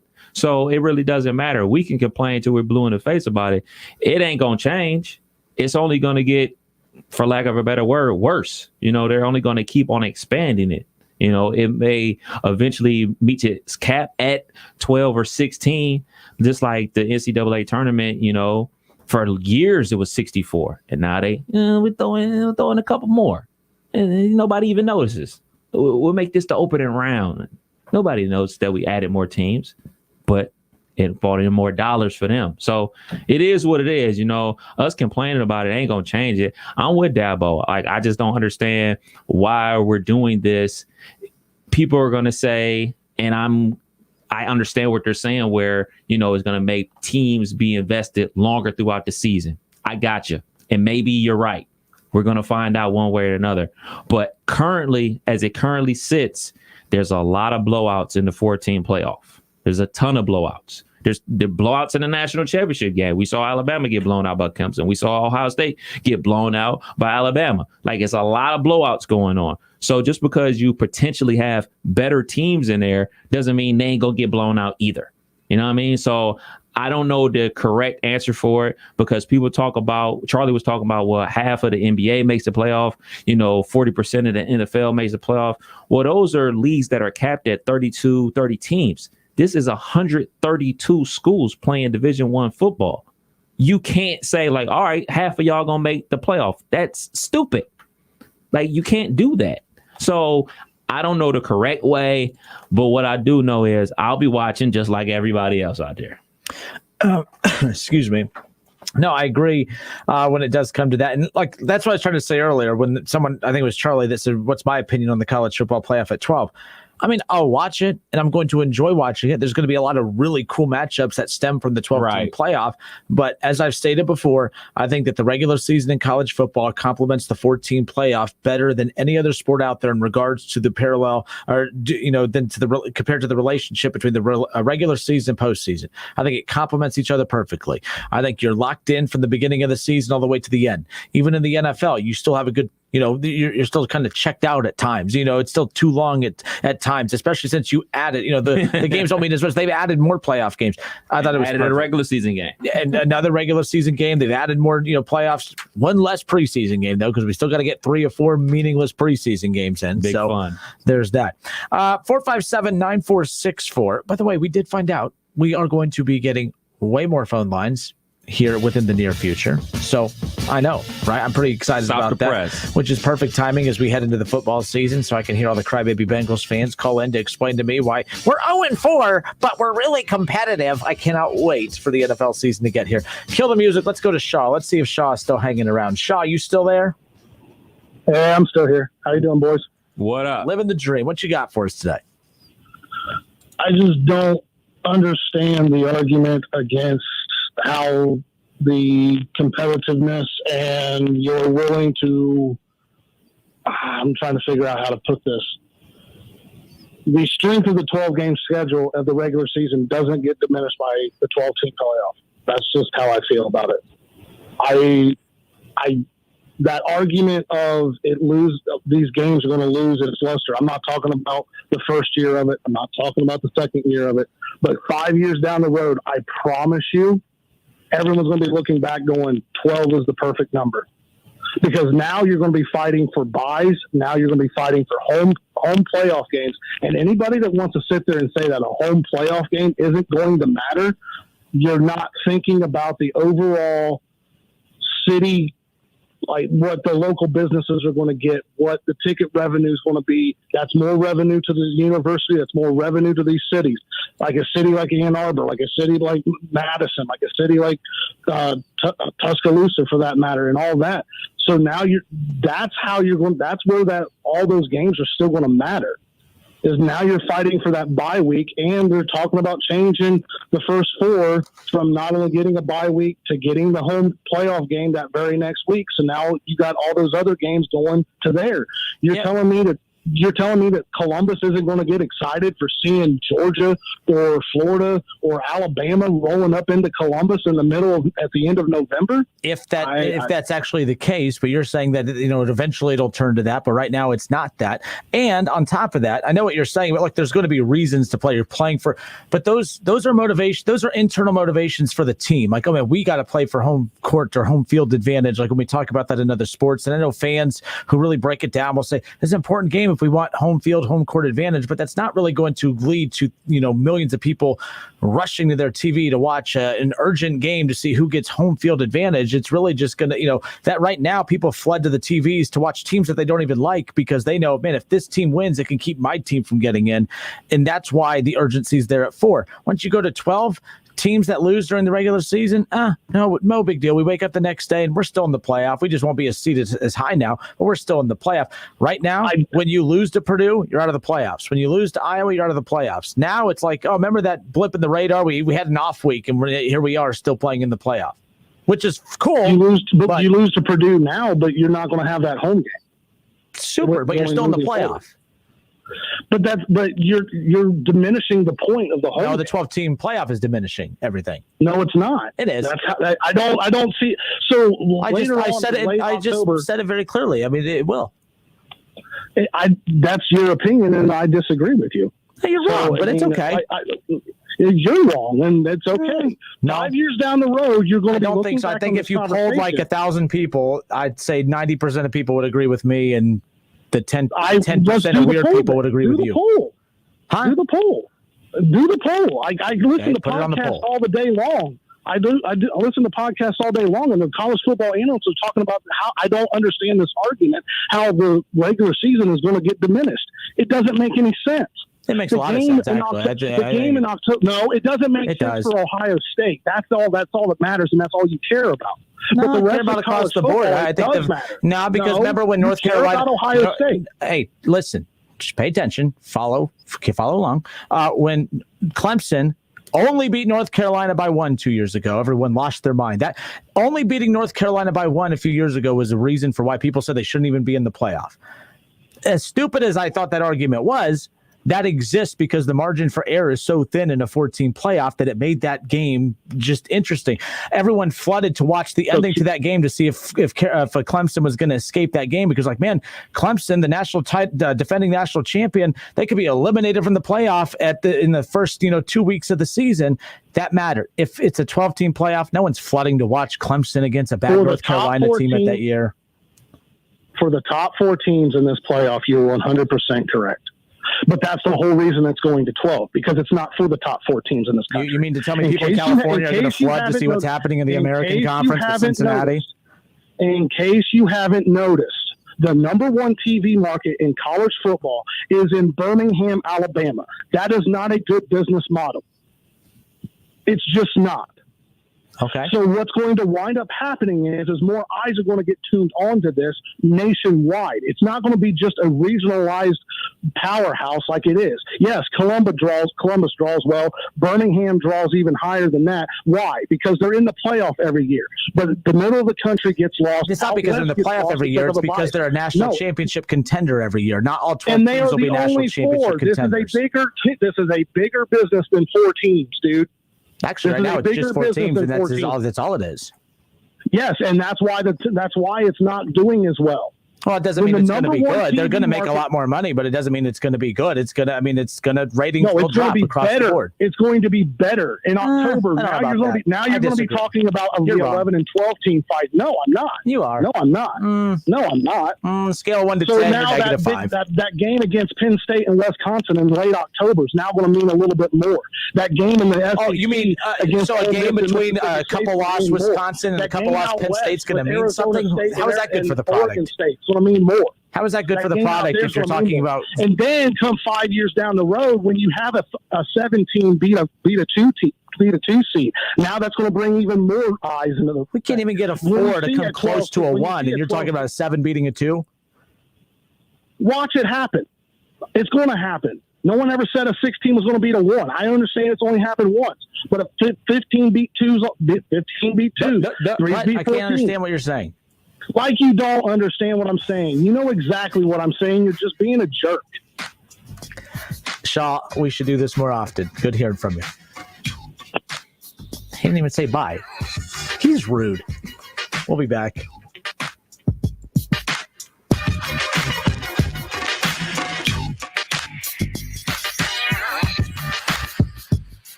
It's the Justin Kinner Show with Kev Nash, presented by Orion Sports Medicine. ESPN 1410 Wing AM weather. This afternoon will be partly cloudy, humid, and hazy, a high near 86. Tonight will also be partly cloudy, a low near 65. And tomorrow will be partly cloudy, humid, and hazy, a high near 82. I'm Pete Spivak for 1410 ESPN Radio. For the ones who know that a little late is always too late, and that the clock doesn't stop just because you're missing a part. Grainger offers supplies and solutions for every industry. And our Keep Stock inventory management solutions help ensure you have the right stuff in the right place at exactly the right time. Visit Grainger.com/keepstock to learn more. Grainger, for the ones who get it done. Reds fans, get vaccinated, stay safe, and save on Reds tickets. Show your COVID-19 vaccination card at the Great American Ballpark box office for $10 view level tickets. This offer is valid for all Monday through Thursday regular season home games. Remember to show your COVID-19 vaccination card at the ballpark ticket windows for $10 view level tickets. For details, visit reds.com/vaccine. Tired of deciding what to cook tonight? Frickers is ready when you are with everyone's favorite ribs and frickin' chicken chunks. Tender baby back ribs and frickin' chicken chunks, only $12.99 dine-in only. Take the day off as kids 10 and under eat free every day. And you can relax and let Frickers take care of everything. Baby back ribs, frickin' chicken chunks, and kids eat free at the one place that makes lunch, dinner, or late night easy. The home for fun, food, sports, and spirits, Frickers. Baby back. Baby back. Lisa and payroll, hello? Lisa? Hi, it's Jim at the home office. Any particular reason why your mailroom clerk makes $2.7 million a year? Well, he's really good, you know? Is it time to update your payroll network? Call the certified professionals at Arrowhead Tax Accounting and Payroll Services in New Carlisle at 937-543-5770. Arrowhead Tax Accounting and Payroll Services. Our target is your satisfaction.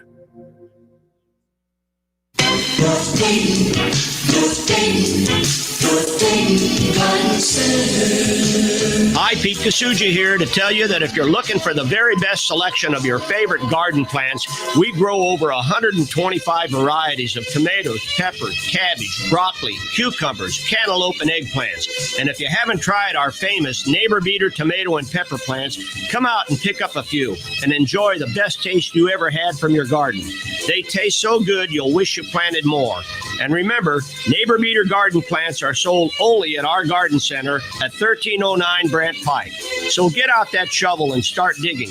It's time for gardens, bedding plants, rose bushes, vines, ground cover, shade trees and shrubs, bird baths and fountains, and so much more. So join the Green Revolution and come out to see us at 1309 Brant Pike, where we're open 7 days. What makes the perfect workout? Being able to ride, lift, and stretch in one place with motivating instructors. Y'all look so good out there, Peloton. Classes that always work around your busy summer schedule. Push, Peloton. You've got 20 minutes of opportunity on this ride. Instructor-curated playlists for every mood. Let's turn it up. Come on. Now what if you had it all? Right at home. The Peloton Bike. Nothing like working out from home. Visit onepeloton.com to learn more. With no fees or minimums on checking and savings accounts, banking with Capital One is like the easiest decision in the history of decisions. Kind of like Taylor Swift choosing what to wear. It's looking kind of chilly out today. I think I'll go with a cardigan. Yep, even easier than that. And with our top-rated app, you can bank anytime, anywhere, making Capital One an even easier decision. That's banking reimagined. What's in your wallet? New consumer accounts only. Approval required. Terms apply. Capital One NA, member FDIC. Rittal North America LLC in Urbana will be hosting on-site walk-in interviews every Tuesday, Wednesday, and Thursday in July from 9 a.m. to 2 p.m. Rittal offers great pay, benefits, and has immediate openings seeking experienced welders, machine operators, paint unloaders, and paint loaders. Attend one of the on-site walk-in interviews at Rittal or apply today by sending your resume to Katie McKee at mckee.k@rittal.us. That's mckee.k@rittal.us. Rittal is proud to be an affirmative action and equal opportunity employer. What if I told you you could save 50% off your monthly cell phone bill without sacrificing your service? This is Jill Schlesinger, CBS News business analyst, and I'm talking about H2O Wireless. If you're with AT&T, Verizon, T-Mobile, you're just paying too much. Listen to this. You can get unlimited talk, text, and 15 gigs of data for just $36 a month. That means the average person is probably saving $400 a year. You might use that to fund your emergency reserve fund or pay down some credit card bills or put some money in your retirement plan.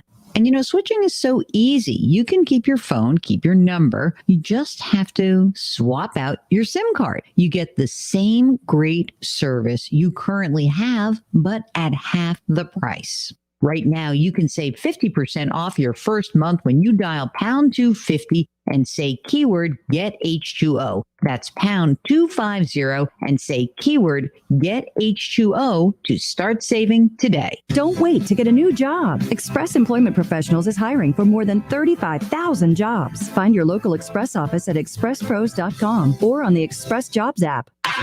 Want free Reds tickets? How about a free MLB Network Reds bag? Maybe a Reds bobblehead? Here's an idea. How about we combine them all together and give you a chance to win a free WING Reds prize pack presented by Lee's Famous Recipe Chicken. Register daily at wingam.com. On Twitter, make sure to give us a follow. Search 1410 Kinner for Justin Kinner on Twitter. That's 1410 KINNER. And ESPN Dayton for the station Twitter handle.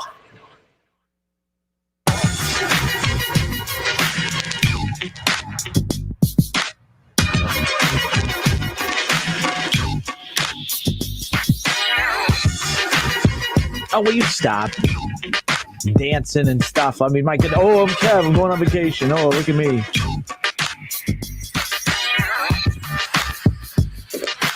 All right, it's the Justin Kinner Show with Kev Nash. Yeah, buddy. I've earned this one. I can't wait when people are like, can I have a question? Text Kev. Call Kev. Don't call me. You don't even work that hard. Not even going to be available. In fact, you do so little. That's why they gave you 3 full-time jobs, because he can handle it. That's like, So the Justin Kinner Show with Kev Nash, presented by Orion Sports Medicine. David Shaw goes on to say, bottom line, it's better for college football. I think it's good for college football. I don't think this will hurt college football. I think that when you have 2 options, are both good options. A 14 playoff is still really, really good. 12 team is, I think, a little overdoing it. But I don't think it's going to kill college football. But I do think that the better route is, and I don't even think 4 is. I think 6 is a healthy amount of teams. And don't give me this whole 12. There's more teams involved. There's no fair way to do a playoff in a sport where you put everyone under this D1 umbrella. But really, the gap between the middle. I mean, hell, look at the gap between Alabama and Ohio State in the high-powered Power 5 teams in their own division, in their own conference.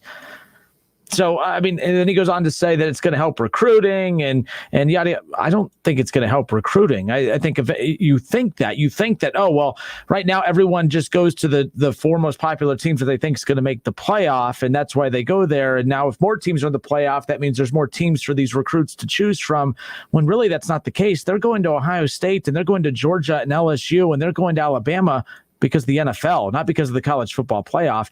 And eventually they're going to those teams because they also feel like that gives them the best chance to win a national championship.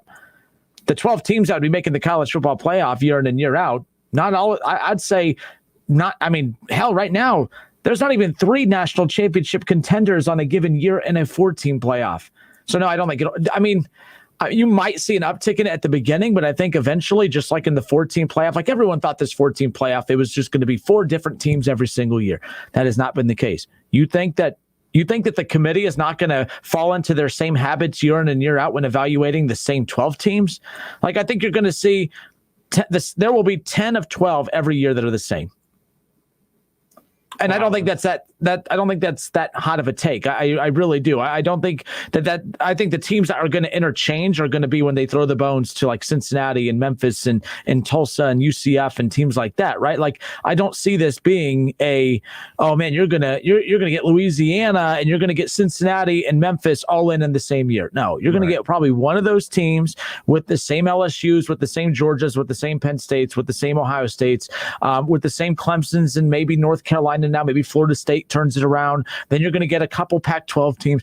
That's all. It's going to be the same. We're going to be saying the same thing 5 years from now, that, it's the same 10 teams every single year in the 12-team playoff. It's the same 3 or 4 teams in the 14 playoff. No. And what people want is randomness, like it is in the NFL. Like in the NFL, you can see a team coming like a year away, and everything like that. Like with the Cleveland Browns, like, all right, the Cleveland Browns, like this year, they're everybody's hot pick to make a Super Bowl run and everything like that. People want it to be like that in college football. It's never been like that in college football. It's always been the haves and have-nots. That's just the way the sport is built. The sport is built that way because of tradition and size of schools and, you know, endowments and everything like that. Like, you won't have a university out there that just comes out of nowhere anymore. Like, I just don't believe that the sport is set up that way for those programs to succeed. Like the building of the Miami, like they came out of nowhere in the 80s and everything like that. I don't think you'll have a program like that anymore. I was reading an article the other day where Alabama has more 5-star recruits from the state of Florida than Miami, Florida State, and Florida. That's insane. Like, those programs that are actually in the state can't keep their prospects in state. You have 3 chances, but they all end up going to Alabama. And it's about the haves and have-nots. Is those programs like Florida and Florida State, Florida and Miami, they're obviously Florida State's on a downward spiral right now, but they don't have the power, and Alabama's on top right now. But guess what? Alabama's been on top. Alabama was on top before integration.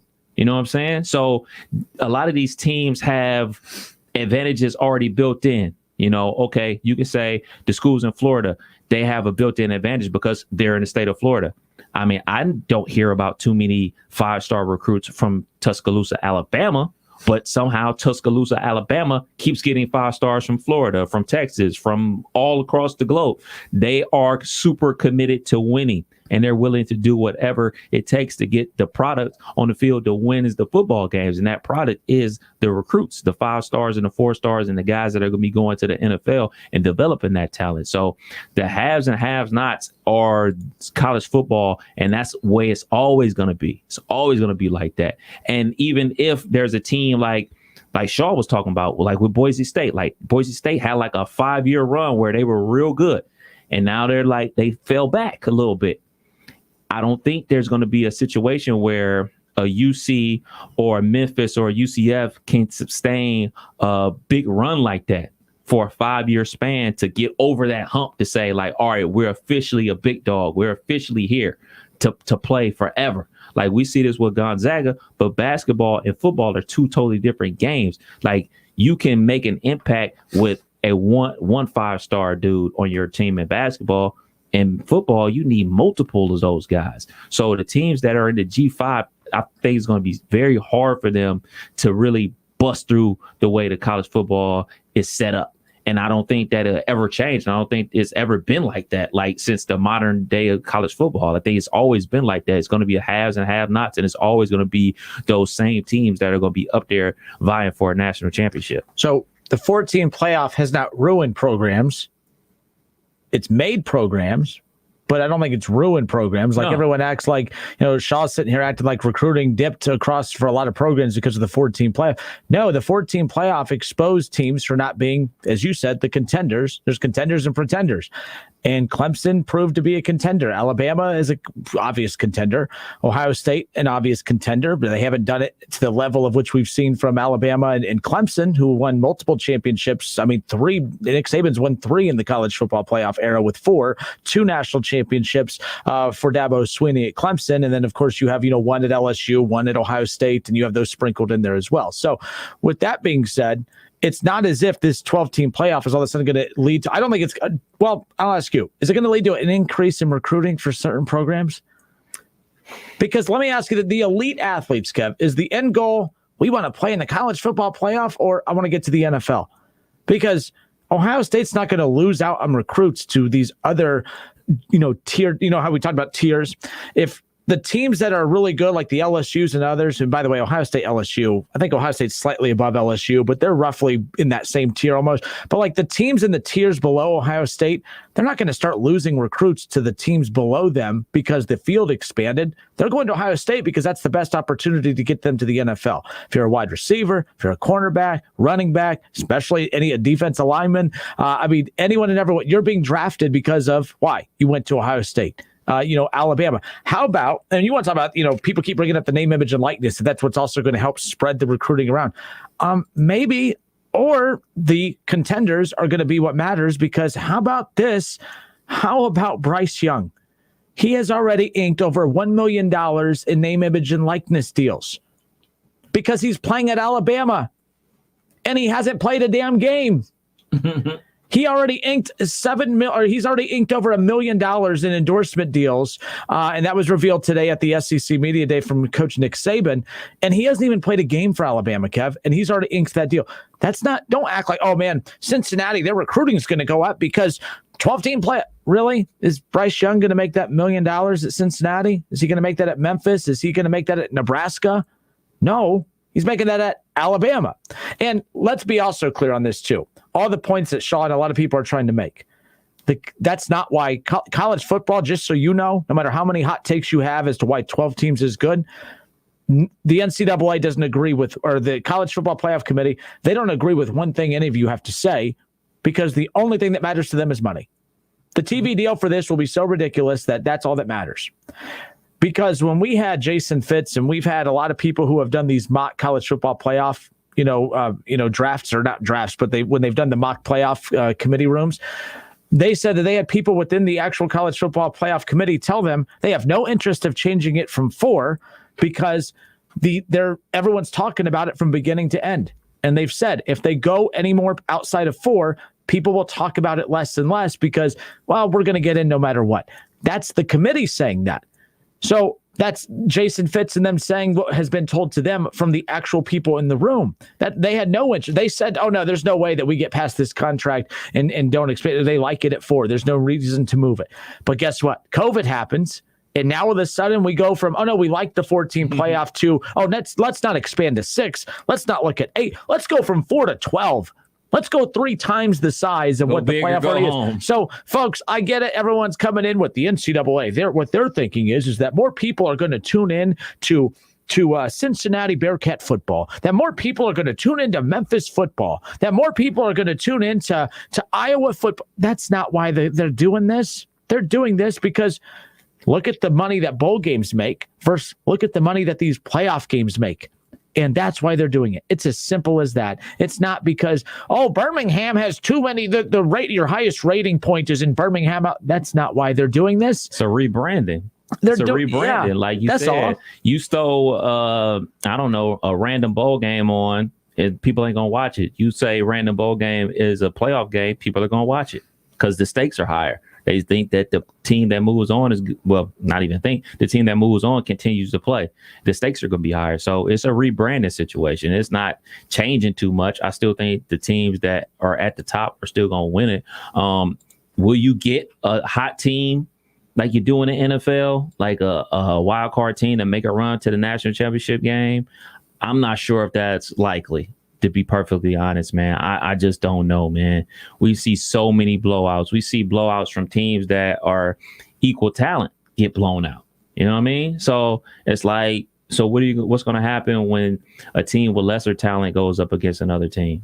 Like, I just don't know. I mean, I'm going to watch, of course, but I really want to see how this plays out after like 5 years to see what type of football we're getting, what type of action that's going on the field and everything like that. Are we seeing competitive games? I think that the teams like, where you're having those bottom seeds or whatever, I think those games are going to be competitive because they're like teams. But I think once those teams start going up against, your Clemsons and Alabamas, they're probably going to get blown out too, because we've seen those teams like Oklahoma. Like we've seen Oklahoma with Kyler Murray get blown out. He was a Heisman Trophy winner. You've seen him get blown out with Jalen Hurts. He's a starter in the NFL now. We've seen so many guys and teams get blown out that we thought were equal talent wise to these other teams, but they just weren't. So I'm just not sure. Like I do worry about being too much. It's just too much, just overkill. Are we going to destroy the sport? Are we going to mess up the sport that we love so much by doing this? I don't know. I commend them, though, at the same time for giving it a shot, because it does get a little tedious. It does get a little tedious with not necessarily seeing the same 4 teams in the playoff every year like that, but arguing about the 4 teams in the playoff every year. I don't get tired of watching them play football. I get tired of having the same old arguments about teams. Like, I think potentially if you expand it, more teams will be invested in the season throughout the long run. But like I said, it is going to take a sample size of at least 4 to 5 years before we can say if it's good or bad. Yeah, because when you look at the college football playoff, when you look back to when it started, Ohio State beat Oregon that year. But when you look at the teams that were involved in the playoff that year, you had, TCU was in the mix to make the playoff that year. We haven't heard of TCU since 2014. They haven't been relevant since 2014 when the Big 12 can thank TCU for getting a Big 12 championship game because they're the reason that they got that. But, it's been Clemson, Ohio State, Oregon, then Alabama, Clemson, Alabama, Alabama, Georgia, Clemson, Alabama, LSU, Clemson, Alabama, Ohio State. So, and let's say in the first 3 years of the 12-team college football playoff, Kev, do you think we'll see a new national champion, assuming that everything's very similar? Not like right now, this has been a pattern going back to 2014. These programs haven't changed. It's been the same dominant programs from the very beginning, and that's not going to change. We're going to expand it out. And Shaw goes on to say here, it has way more to do than just with, UC and Memphis. It's for the West Coast teams and middle of the country team. No, it's not, Shaw. It's not about them. It's strictly about they're going to make way more money off these college football playoff games than they are anything else. Well, it is about the teams on the West Coast because but they haven't deserved to be in the playoff. I'm saying 3 lost to USC. I'm saying like the expansion of it. If let's say if UCLA or USC are still alive during the back half of the season, they only have 1 loss and they're looking like they're going to punch their ticket. You bring in that media market. You bring in California and everything like that. You bring in the number 2 media market. I was in Los Angeles when, USC and Pete Carroll were on their run and everything like that. And it was a sight to behold because you got to think back then, there was no Los Angeles Rams. There was no Los Angeles Charger. It was USC was the pro program out there. So I think if those teams are viable for the playoff, I think it will increase viewership in the West Coast. But I'm not saying it's for them. I'm just saying it's for more TV market. So I think we're all talking about the exact same thing from a different perspective. He's talking about the team aspect. You're talking about from the viewership aspect. Yeah, because by the way, I disagree with you on this. It doesn't matter who's in these playoff games because you're getting the money up front. The TV deals are coming. The TV deals aren't going to be based on we'll give you X amount of dollars if the rating is this. You're getting it all up front, just like Major League Baseball and the NBA and NFL. It's a TV deal. So the TV deal on the college football playoff. Your media partners happy. You want to keep your media partners happy because if they give you all this money up front and they're saying like, all right, man, we're not getting the viewers that we expected to get. We're really missing out on this viewership from the left coast, just like we were talking about with the Reds potentially moving up the start times for 30 minutes of their game, saying like, are we going to have more eyeballs on the TV screen if we bump it up 30 minutes? Their media partners have all this crazy data that they're showing the college football committee. And like we learned with the noon kickoffs with Fox, the media partners have a lot to say in how these things are going to be rolled out. Well, super. But keep in mind, just because USC's in a playoff game doesn't mean my ass is going to watch, because the reason people watched USC back then is because they had Reggie Bush. It's because they had Matt Leinart. That's what I said. Because they're viable. But you're going to see non-viable. USC was in the playoff discussions in years past when they had 3 losses. Oregon, 2 losses. We're talking about these teams that aren't championship worthy in a playoff. I'm not tuning in to watch a 2 or 3 loss Oregon. I'll watch Mariota's Oregon team that was undefeated in an actual national championship contender, but being in the playoff doesn't make you a championship contender. That's all. And I'm yelling at Shaw. I'm staring at you, though. Like, that's the thing. He's all, thank you, Kev. Thank you, Kev. No. Like, USC is not. USC, the brand might look better when they're doing the marquee of, USC against, let's say, Penn State. Okay, sounds good, looks good until you tune in. It's like, oh, I could see why this USC team lost 3 games this year. Like, they're not very good. It's not like, to your point, and everyone to USC was their pro team over there. Mm-hmm. That's because you had Matt Leinart and you had Reggie Bush. Lindell White, fat boy Lindell White. Yeah, so Reggie Bush, the best that money can buy. So there you go. But, is what it. Anthony Bauer, a very smart man, says, you nailed it, Kinner. NCAA does not care about parity. They care about eyeballs and dollars. So my point is that the dollars are not based on the the ratings necessarily. The ratings for the national championship games, Kev, haven't been good. Ohio State, Alabama didn't generate a great rating, but I guarantee you when this contract is up and they kept it at 4, you think ESPN wouldn't fork up the same amount of money to get those because ESPN, it's the build up to the playoff more so than it is the actual national championship game, more so than anything else. That's all. So is what it is. But so basically Kinner's right, Shaw's wrong. That's what this all comes down to. So Deion Sanders, I mean, we know there's a lot of media days going on, Kev. I found this very interesting. A lot of media days going on, but at the SWAC media days are going on. And Deion, being a coach at Jackson State, was huge for the SWAC because more eyes would be on SWAC games than ever before because Deion, just that name credibility, right? Well, Deion is Deion. Deion is doing what he was expected to do to, of course, win, and he did a great job in that first year throughout all the crazy circumstances with COVID. But he's bringing eyeballs to the SWAC. Boobs like me are talking about the SWAC. Deion walked out of SWAC media days today because of what he says would not have happened to Nick Saban happened to him, and we'll talk about that next. Right here on the Justin Kinner Show with Kev Nash, presented by Orion Sports Medicine. Just remember, Kinner's always right and Shaw's always wrong. We gotta get a sponsor for every time Shaw's wrong. We just gotta get a sponsor. That sponsor would get more play throughout the 3 hours than anything else out there. You're giving me the look to give it. Okay, we'll be back.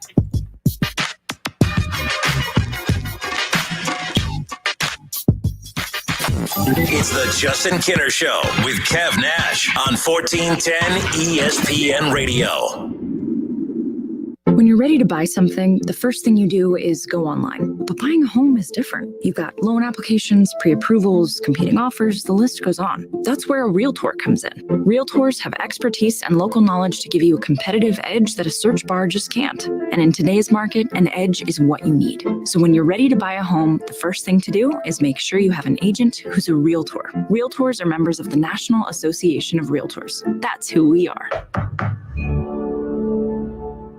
Staples Connect has everything for school at amazing prices. Right now, Staples 1-subject notebooks are only 25 cents each, and Crayola 24-count crayons, 2-pocket poly folders, and 4-ounce Elmer's glue are just 50 cents each. So your student won't just be ready for school, there'll be tons of drawings to hang on the fridge ready. We're going to need a bigger refrigerator. Visit your local Staples store or staples.com/back-to-school and get amazing prices for everything on your back-to-school list. Ends 9/18, limit 30, notebooks in store only. Offer may vary online. Want to hear something amazing? Discover matches all the cash back you earn on your credit card at the end of your first year, automatically, dollar for dollar, with no limit on how much you can earn. Extra cash? Come on, how amazing is that? In fact, it's even more amazing when you realize all the places where Discover is accepted. 99% of places in the U.S. that take credit cards. So when it comes to Discover, get used to hearing yes more often. Learn more at discover.com/yes. 2021 Nielsen Report. Limitations apply. WING 1410 Dayton, Dayton's ESPN Radio. Meet Bob Manetti. In 2016, he was diagnosed with pancreatic cancer. Bob participated in a clinical trial that included cutting-edge radiation therapy and surgery. He's been in remission since completion. I'm Keisha Sharp. Since losing my mother to pancreatic cancer, I've been working to share the kind of state-of-the-art work being done by Stand Up to Cancer and Lust Garden Foundation. To learn more about the latest research, including clinical trials, visit pancreaticcancercollective.org. Get savings on Pro Essentials at the Lowe's Just for Pros event going on now. Save on select appliance special values. Plus, save an additional $50 when you buy 2 or more appliances, each priced $396 or more. Find more savings throughout the store at Lowe's, the new home for pros. Must ask cashier to apply discount in store. Online must use promo code. Can't be combined with any other discounts. See Lowe's.com for exclusions and terms. Valid 7/15 through 8/4. U.S. only. This is the sound of a popular American motorcycle. It's the sound of freedom, the open road, really good times. And this is what it sounds like with a drunk guy in it. How do you like the sound of that? Cops are cracking down on drunk motorcycle riders. If you ride drunk, you will get caught and you will get arrested. Drunk riding, over the limit, under arrest. Paid for by the U.S. Department of Transportation. O'Reilly. When it's a warm day and your car's AC is blowing hot air, you need some relief. Stop by O'Reilly Auto Parts and talk to our professional parts people about AC Pro refrigerant recharge kits for your vehicle. Buy now and you'll get a $15 gift card after mail-in rebate. Keep cool this summer with AC Pro refrigerant at O'Reilly Auto Parts, in store or at O'ReillyAuto.com. O'Reilly Auto Parts. What makes the perfect workout? Being able to ride, lift, and stretch in one place with motivating instructors. Y'all look so good out there, Peloton. Classes that always work around your busy summer schedule. Push, Peloton. You've got 20 minutes of opportunity on this ride. Instructor-curated playlists for every mood. Let's turn it up. Come on. Now what if you had it all? Right at home. The Peloton Bike.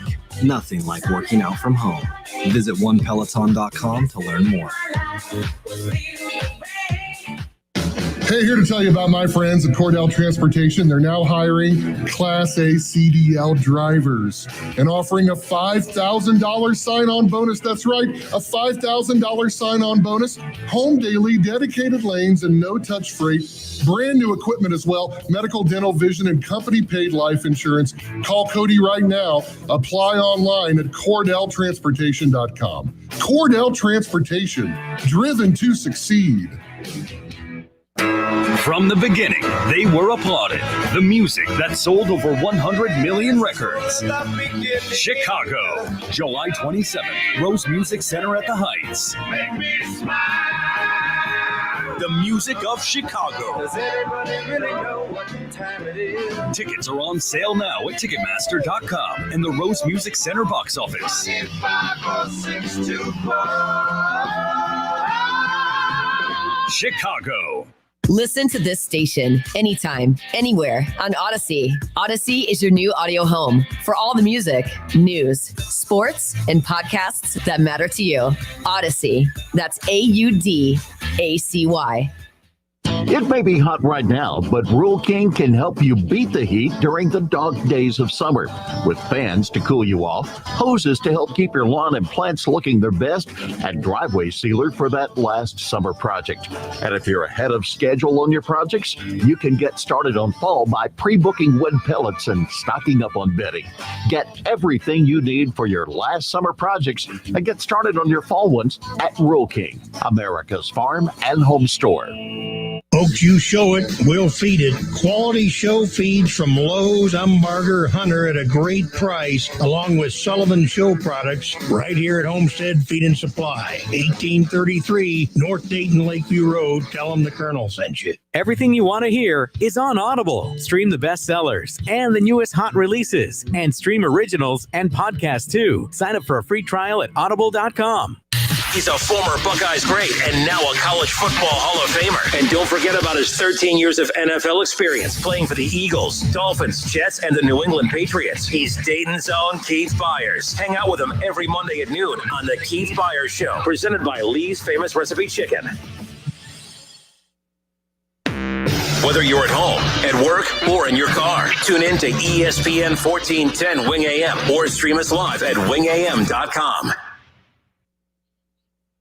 Tom Bodette here, still leaving the light on for the long-haul trucker. While we were locked down at home, you were out there day and night bringing us what we needed to make it through. And Motel 6 is here to help you make it through. Want to trade a loose load strap and a sore back for a good night's sleep? Yes, you do. Motel 6 has a place just down the road with a clean, comfortable room and a great low rate. You'll know it when you see it. I'm Tom Bodette from Motel 6, and we'll leave the light on for you. Don't miss the savings during Lowe's Just for Pros event. Stop by the Pro Desk and get an extra 5% off volume savings orders over $1,500. Plus, look for more savings across the store, including tools, paint, lighting, and other pro essentials to help you get the job done right. Shop today at Lowe's, the new home for pros. Discount on eligible product only and reflected in quote. Terms and exclusions apply. See Pro Desk in store for details. Now through July 30th. U.S. only. Research shows that people remember radio ads with repetition. So to help you remember that Liberty Mutual Insurance Company customizes your home insurance so you only pay for what you need, here's a repetitive ad. Okay. Research shows that people remember radio ads with repetition, so to help you remember, the Liberty Mutual Insurance Company customizes your home insurance so you only pay for what you need. Here's a repetitive ad. Only pay for what you need at libertymutual.com. Liberty, liberty, liberty, liberty. The Montgomery County Clerk of Courts Help Center brings the courthouse to the community with its weekly outreach programs to local churches, libraries, and community centers. We help you navigate the legal system. Find a location near you at courthouse2u.com. Brought to you by Montgomery County Clerk of Courts Mike Foley. Now at Menards, save big money in your next project with 11% off everything. Add the finishing touch to your latest project with National Hardware. You'll find a huge selection of door hardware, hinges, latches, and more in stock to complete the look. All National Hardware is 11% off. Get 11% off everything now at Menards. Good through July 24th. Savings are a mail-in rebate. Some exclusions apply. See store for details. Save big money at Menards. Hi, this is Eddie Sorrell, Body Shop Manager at Germain Honda of Beaver Creek. When you need a dependable body shop, we're here to help, repairing all makes and models. Our technicians have over 125 years experience. That means we can repair your vehicle quickly and efficiently. Our department is state-of-the-art with new equipment to get you back on the road quickly. We offer loaner cars during service and free estimates. Germain Honda of Beaver Creek, Route 35, just east of 675 between Xenia and Beaver Creek. Everything you want to hear is on Audible. Stream the bestsellers and the newest hot releases, and stream originals and podcasts too. Sign up for a free trial at audible.com. The Justin Kinner Show with Kev Nash, presented by Orion Sports Medicine. Weekdays at 3 p.m. right here on Dayton's ESPN radio station, 1410 Wing AM. All sports, all the time. This is 1410 ESPN Radio. We're live. We're local. What are you gonna miss? He struck him out. We're Dayton's ESPN radio station. Now, let's send it to the WING studios for Dayton's only local sports talk show. It's the Justin Kinner Show with Kev Nash, presented by Orion Sports Medicine. Hour 3, we're off and rolling here on a Tuesday. Hope everyone's had a great day. We got Reds baseball game 2 coming up tonight. Reds are 0-4 since coming back from the All-Star break, where at that point they were 4 games from the division lead behind the Milwaukee Brewers. And since that point, they've been swept by the Brewers. They lost a very weird game last night, 15-11, the final in 11 innings. Not what you expected or wanted from this Reds team coming out of the break. And for the first time since 2014, we were actually following this team deep into July, heading into August. I'm still following this team.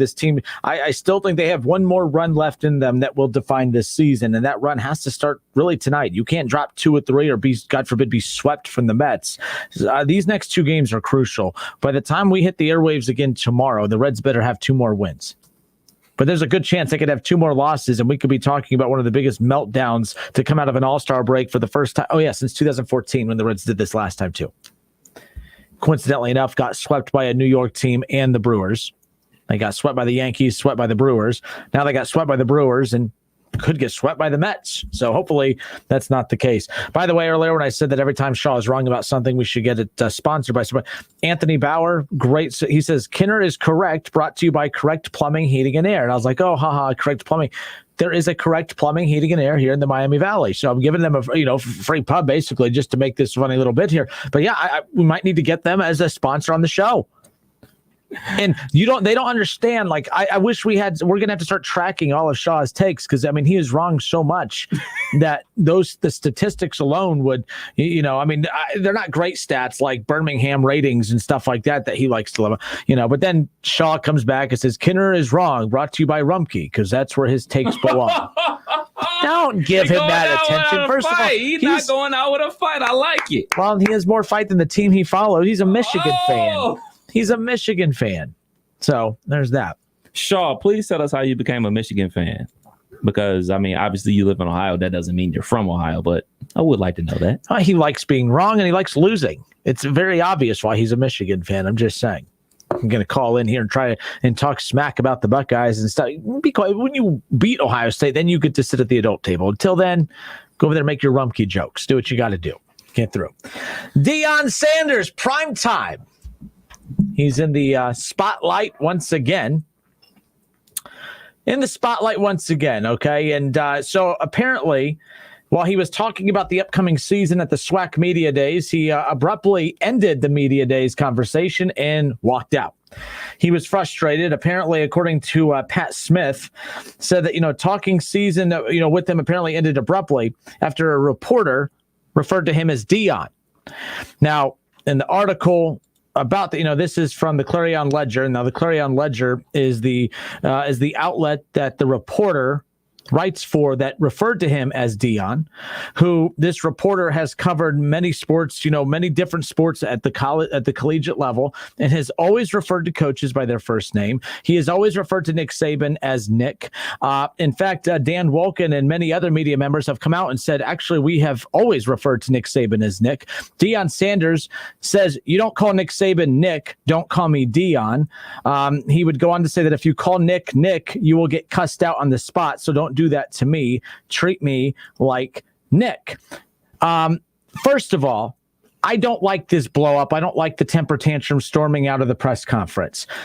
The only way I'll change my take on this is if Dion had looked at the media and said, please refer to me as Coach Sanders, Coach whatever, refer to me as Coach, and then they didn't listen to that and called him that, then I'd be like, okay, I get it. If a coach asks you to please refer to me as coach or please refer to me as this, I believe in the media you should do that.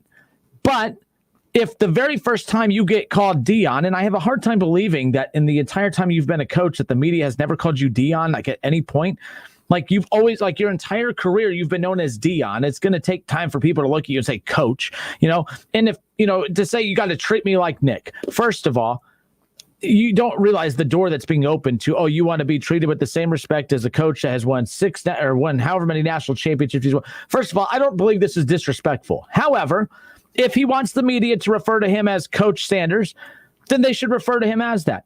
But it's not as if he gave the media any opportunity to do that. He never said, hey guys, please call me Coach Sanders or just call me Coach. No, it was just, he just threw a temper tantrum and stormed out. And then he was wrong. If you call Nick Saban Nick, you'll get cussed out. That's not true at all. Multiple SEC reporters have come out defending that take, saying, hey, why are you yelling at that reporter for calling you Dion? You're saying to treat you like Nick. Well, you're being treated like Nick. Nick Saban is called Nick. He is called because that's his name. And Dion is your name. Now, for me, Kev, when I do any press conferences or if I interview a coach, I always say coach. For me, I couldn't look at a coach and call him by their first name. Mm-hmm. I couldn't look at Anthony Grant.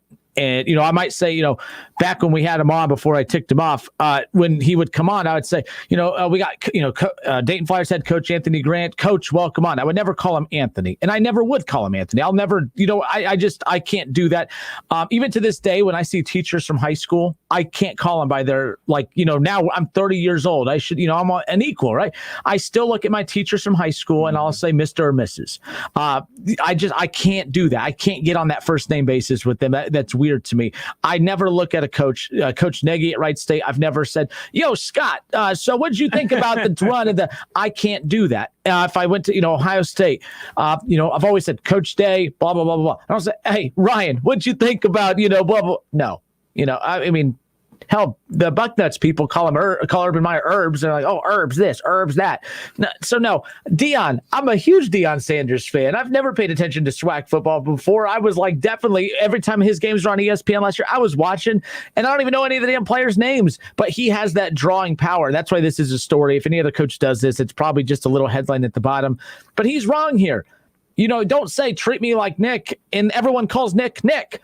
For me, I would never call a coach by his first name, but that's just me. But the bottom line is if every other reporter is saying that actually that is how we refer to Nick Saban, he just sounds weird. You got to treat me like Nick Saban.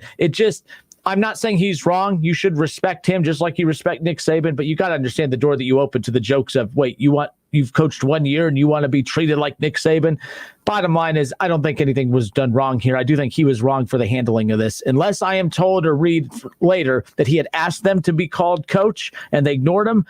Until I see that part of this, which is not in either of the articles I've read, I'm sticking to Dion's wrong in this, storming out the way he did. Yeah, you don't want to storm out of there. Like, I'm with you. Unless he has already told someone or the SID from Jackson State has informed the media that coach wants to be referred to as Coach Sanders or Coach Dion, then you make that announcement right there after, the reporter says, Dion, blah, blah, blah, blah. I refer to be called coach. Make that known to everybody right there on the spot. And then if they do it again, then you can have something to say. But you do have to allow people to know. You know what I'm saying? I get what he's saying. Not necessarily like treat me like Nick Saban or anything like that, but treat me with the same respect that you would treat any other coach. Just like you would, if Deion Sanders was in this room right now, we wouldn't be saying, hey, Deion, remember that time you did this, that, and the third? You would say coach. And I would too, because he's a coach now. That's like his title. Kind of just like when we refer to doctors and everything like that. I get the point he's trying to make, but you do have to allow people time to adjust, especially coming from a person that has seen Deion Sanders have so many monikers throughout his life. Prime time, Coach Prime, Deion. Like he had a different name when he played baseball than when he played for football and everything like that. He's had so many reinventions of himself, and that's perfectly fine. People reinventing themselves, but you do have to allow people some type of leeway to adjust to that type of things. So I think he's wrong for walking out of there. I don't think that brings the program or the SWAC any type of good media coverage. This adage of any coverage is not true. I didn't know they had media day today. Now I do. So that's not good media coverage. This is him being ripped, and this isn't good for the program. This isn't good for the kids. This isn't good for the conference. It's like, oh man, Deion, the Hall of Famer, being entitled like that. Those type of tweets and articles are going to come out, but you have to be more concise and let the people know, like, I prefer to be called Coach Deion or Coach Sanders, and let it be known. And then I'm sure, a lot of mature people out there are going to respect your wishes. And if they mess up, because people are allowed to mess up, you can correct them and say, Coach Sanders, and give him a wink or a thumbs up. Like, let's be clear, this is his first media days, because they didn't have standard media days during their spring season. So you do have to allow people an adjustment period. And Deion, love you, all that good stuff. But from everything that I'm reading, you overstepped your bounds here by just walking out of this press conference. That does you, your program, or your conference no good. And to be clear, if he had said, please refer to me as coach, I don't know what laws or rules are being broken if they don't refer to you as coach moving forward. I know for a fact, I will always refer to, we interview high school coaches, Kev, they're coach to me. Like that's their, you know what I mean? That's their profession. For one, it makes me uncomfortable calling coaches by their first name to begin with. But I do know that I probably might accidentally slip and call Deion because when you see Deion, it's Deion. Right. So that's the other part of this that's frustrating, is because of who he is. All right. Deion Sanders is Deion to everybody, as you talked about. Trey just messaged in saying, yeah, but I don't ever hear any of y'all call Coach K Mike. Well, I see her, but Coach K that's a brand. Like Coach K, it's Coach K Court. Like we just said that we would call him Coach. I definitely would, and I know I would. I think he's talking about the media. You don't hear media call him, but I think Coach K is like but Coach K, no one knew about. First of all, the difference here too is Coach K is all people know him as, because no one gave a rip about Mike Krzyzewski, the player. No one cared that he played. I didn't even realize he was a player until I'm watching that movie Glory Road. I'm from El Paso, so one of my favorite movies is that Glory Road movie. And in that Glory Road movie, like, they're showing the names of the players who were out on the floor, like Mike Krzyzewski. I'm like, oh, I didn't know he played. He played. I didn't realize he played. That's cool. No one knew. Played too. So the difference is Coach K to me growing up was always Coach K. So of course that's easy to call. It's Coach K. That's easy. With Deion, I grew up as Deion, the Cowboys, with the Reds, with sports. He was just Deion, first name, primetime, all that. Everything you just said. So he has to give a little bit of a leeway here. But at the same time, I think this is a big overreaction to all of this on his part. But again, I can't believe how many people do call coaches by their first name. I couldn't do it. I couldn't. It's not natural to me to do it, even with Deion. Now, someone did share a video of, where were you with Stephen A. and Max Kellerman? And they show the clip of when he was on First Take. He was on First Take when they were doing the HBCU week. Mm-hmm. And that was really like he had come on as one of the guests there. They weren't referring to him as coach. They were, they would say Deion and then ask him a question. So now he's getting asked, well, where was this there? The difference is Deion Sanders on First Take I think he has a relationship with Stephen A. And I think that that's a little bit different. And also, he's Dion on First Take, but at SWAC Media Days, you are coach. Right. And that's what I was saying about the different monikers that he's been throughout his entire career. You know, you go from Deion Sanders, the recruit, to Deion Primetime Sanders as a football and baseball star in college. Then you turn the primetime on to 10 when you get to the NFL. And you're playing as prime time when you're time with the Yankees and everything like that. And then you turn it super prime time when you're with the Atlanta Falcons and the Atlanta Braves. Like, it is showtime. You got albums out called Prime Time. Like, your whole brand is Prime Time. You have a school in Texas called Prime Academy. So everything that's you built has been prime time. Deion Sanders, flashy lights, big plays, all those type of things. So for a person that has been in media, and he basically, he's been in media. He's been on the NFL Network for years before he let that opportunity go to coach at Jackson State. So like I said before, allow people to have that wiggle room, allow people to the ability to adjust to, like, hey man, this is new for everybody. I mean, I'm pretty sure that this person grew up watching you on the field, being prime time. Like, it's an adjustment for everybody. Yeah, like, so for instance, Eddie George, Eddie George has taken over as, the Tennessee State football coach, another HBCU. I'm not using this as an example of another HBCU in this situation, but Eddie George is a very good example of a guy that, for me, Eddie George. I mean, the football player. I loved Eddie, at Ohio State, loved him in the NFL. Eddie George is, to me, when I think of Eddie George, I don't think of, Coach Eddie. I think of Eddie George, the football player. I know when Byers and I were doing the Sunday morning show together, we had Eddie George on one morning. Hey, Eddie, what'd you think about blah, blah, blah, blah? I just called. So if we had him on today, I would have to literally mentally remind myself, Coach Eddie George. I might still say Eddie George, but I say Coach Eddie George joining us now. But you would have to make that change there too. But we think of Eddie George, we think of Eddie George. We don't think of Coach. It would take some getting used to calling him Coach at the same time. Also, you have Deion Sanders there at Media Day. He's also around his players and stuff like that too. And I guarantee you his players aren't calling him Deion. They're calling him Coach. And if a coach gives you the freedom to call you by your first name, then more power to you. I also, even if my coach said, just call me by my first name. No, it's Coach. It's Coach. Yeah, I watched he had a little docuseries on YouTube back when he used to coach both of his sons in high school and everything like that. And he was talking about, they call me Coach from 3 to 6. But anytime before 3 is Dad. Anytime after 6 is Dad. But between 3 and 6 is Coach. And on game day is Coach.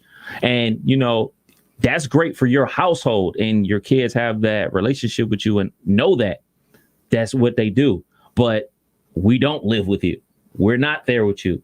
And we do have to adjust. I'm going to just bang the drum again and again. Give people the chance. Give people the chance to adjust to it. Like, your prime time, your Deion Sanders, 21st in prime. He had that feature on the NFL Network and all this type of stuff, the high step and all that. Like, it's going to take a second for us to, wean off the prime time. You know what I mean? It's going to take us a second to see you as the coach. We know you're the coach, but to coach, not prime time.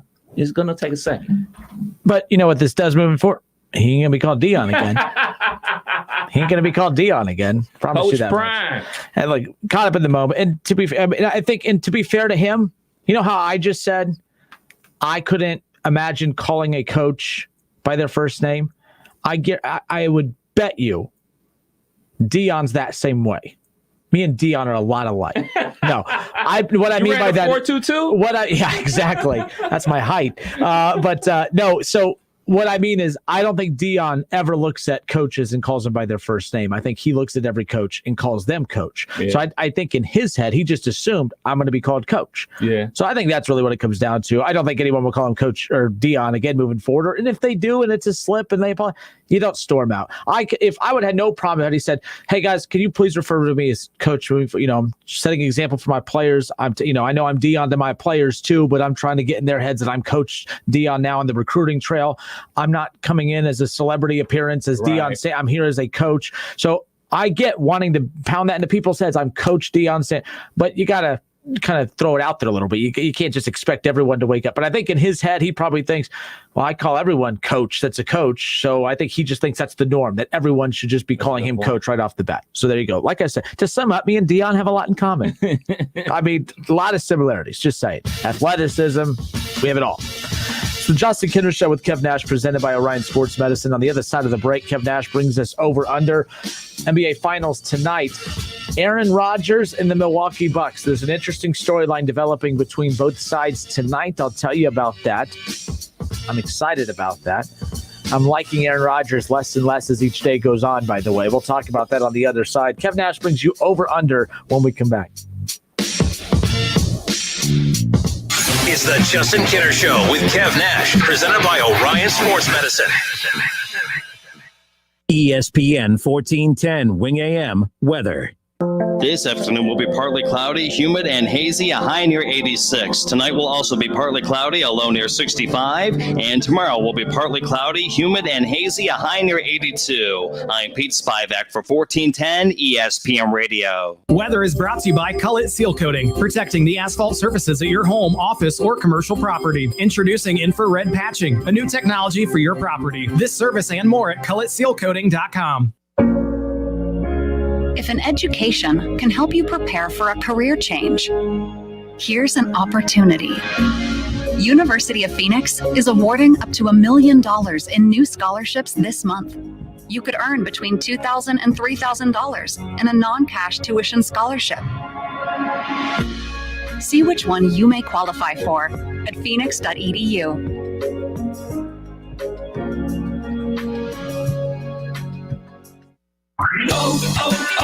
O'Reilly. When you need auto parts, O'ReillyAuto.com is just a few clicks away. We offer convenient options for you to get your parts quickly. Order online and pick up for free at your local O'Reilly Auto Parts store. We'll even bring it out curbside. Or you can have your parts delivered right to your door with free shipping on most orders over $35. Visit O'ReillyAuto.com. O'Reilly Auto Parts. Step up your career with an MBA from Ohio Dominican University. At Ohio Dominican, you can earn your MBA 100% online in just 16 months. With 7 high-demand concentrations, including data analytics, risk management, and now healthcare administration, an MBA from Ohio Dominican fits your professional goals. It's also one of the most affordable programs in the region. Classes start soon. Get started at ohiodominican.edu/MBA. Attention Class A CDL drivers. Looking to be more than just a number? Yoel Transportation in Dayton is looking for drivers with at least 1.5 years experience. Yoel has open positions for no-tarp flatbed drivers and no-touch regional or local van drivers. Yoel is ELD compliant and offers 401k with match, medical, dental, vision, holiday pay, vacation, safety bonuses, and now has a rider policy. Call Rick or Joe at 937-294-5933 and ask about the $5,000 sign-on bonus today.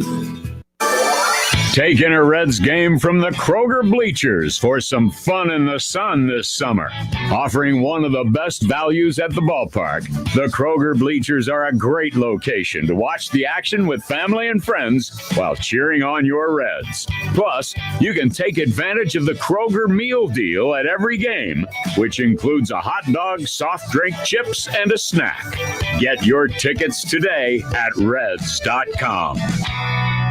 Tired of deciding what to cook tonight? Frickers is ready when you are with everyone's favorite ribs and frickin' chicken chunks. Tender baby back ribs and frickin' chicken chunks, only $12.99 dine-in only. Take the day off as kids 10 and under eat free every day. And you can relax and let Frickers take care of everything. Baby back ribs, frickin' chicken chunks, and kids eat free at the one place that makes lunch, dinner, or late night easy. The home for fun, food, sports, and spirits, Frickers. Baby back. Baby back. Polking Bowling Centers are your connection for family fun or a great night out with friends. Looking for the best venue for your upcoming event or party? Check out our VIP suite at Polking Lane South. It's a unique, state-of-the-art VIP 8-lane luxury suite. It's not too soon to book your holiday party. Call today and let the good times roll. Let us book your holiday event at any of our centers. Polking Lanes in Dayton on Wilmington Avenue, Polking Woodman Lanes in Kettering on Woodman Drive, or Polking Lane South in Centerville on Kingsridge Drive. Ho, ho, ho! show. Brantley Gilbert returns to Ohio. Live in concert. This Friday at Rose Music Center at the Heights. It's going to be one hell of a night with Brantley Gilbert. Get tickets now at Ticketmaster.com and the Rose Music Center box office. The album Fire and Brimstone is available to stream and download now. Check more at BrantleyGilbert.com. Hey gamers, Viral Esports grand opening is this Saturday, noon to 2 a.m. Free gameplay all day. Simulator racing for a chance to win a new Xbox Series X. A Warzone tourney at 5 p.m. DJs, food trucks, and more. Viral Compound, 2078 Dorothy Lane, Kettering, this Saturday. Liberty Mutual Insurance Company presents. And Doug. Check it out, Limu, a roadside carnival. Step right up, folks. Test your strength. Come see the fire-breathing baby. Let's fan out and tell people that Liberty Mutual customizes your car insurance so you only pay for what you need. Look, an emu wearing sunglasses. Limu, you're famous. Only pay for what you need. Liberty, liberty, liberty, liberty. Ah, there's no place like Panera, where a bite of the toasty, saucy Chipotle chicken avocado melt tastes like, focaccia. A cool and refreshing strawberry poppy seed salad al fresco is so sweet. And a cheesy Chipotle chicken and bacon flatbread pizza in your favorite booth feels just right. So treat yourself, because there's no place like Panera. Order on the app today. Restrictions apply. Visit PaneraBread.com. Looking to hire? Indeed will help you speed up the process. They have 135 skills tests to help you find the right candidates faster. Visit Indeed.com/credit. Hey everybody, it's Stephen A. Smith, and everyone knows my feelings on Cowboys fans. But really, Justin Kenner, you're a Cowboys fan and a Browns fan? Good Lord have mercy. I don't know what the hell to do with y'all. I really don't. It's the Justin Kinner Show with Kev Nash. Weekdays from 3 to 6 p.m. on 1410 ESPN Radio. College football playoffs, Browns, Bengals, Buckeyes, and more. Catch the Keith Byers Show Mondays at noon on 1410 ESPN Radio.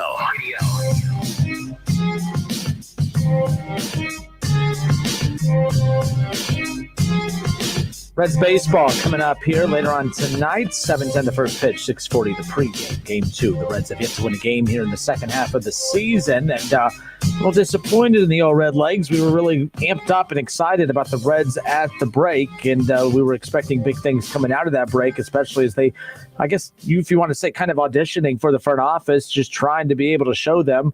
Really, I don't think it should have taken games coming out of the break to show the front office what they're capable of. The fact that with the worst bullpen in baseball, the fact that they were just a couple wins shy of 50 wins at the All-Star break and within striking distance of the damn division, that's one of the toughest in baseball on a year-in, year-out basis. That should have been enough right there.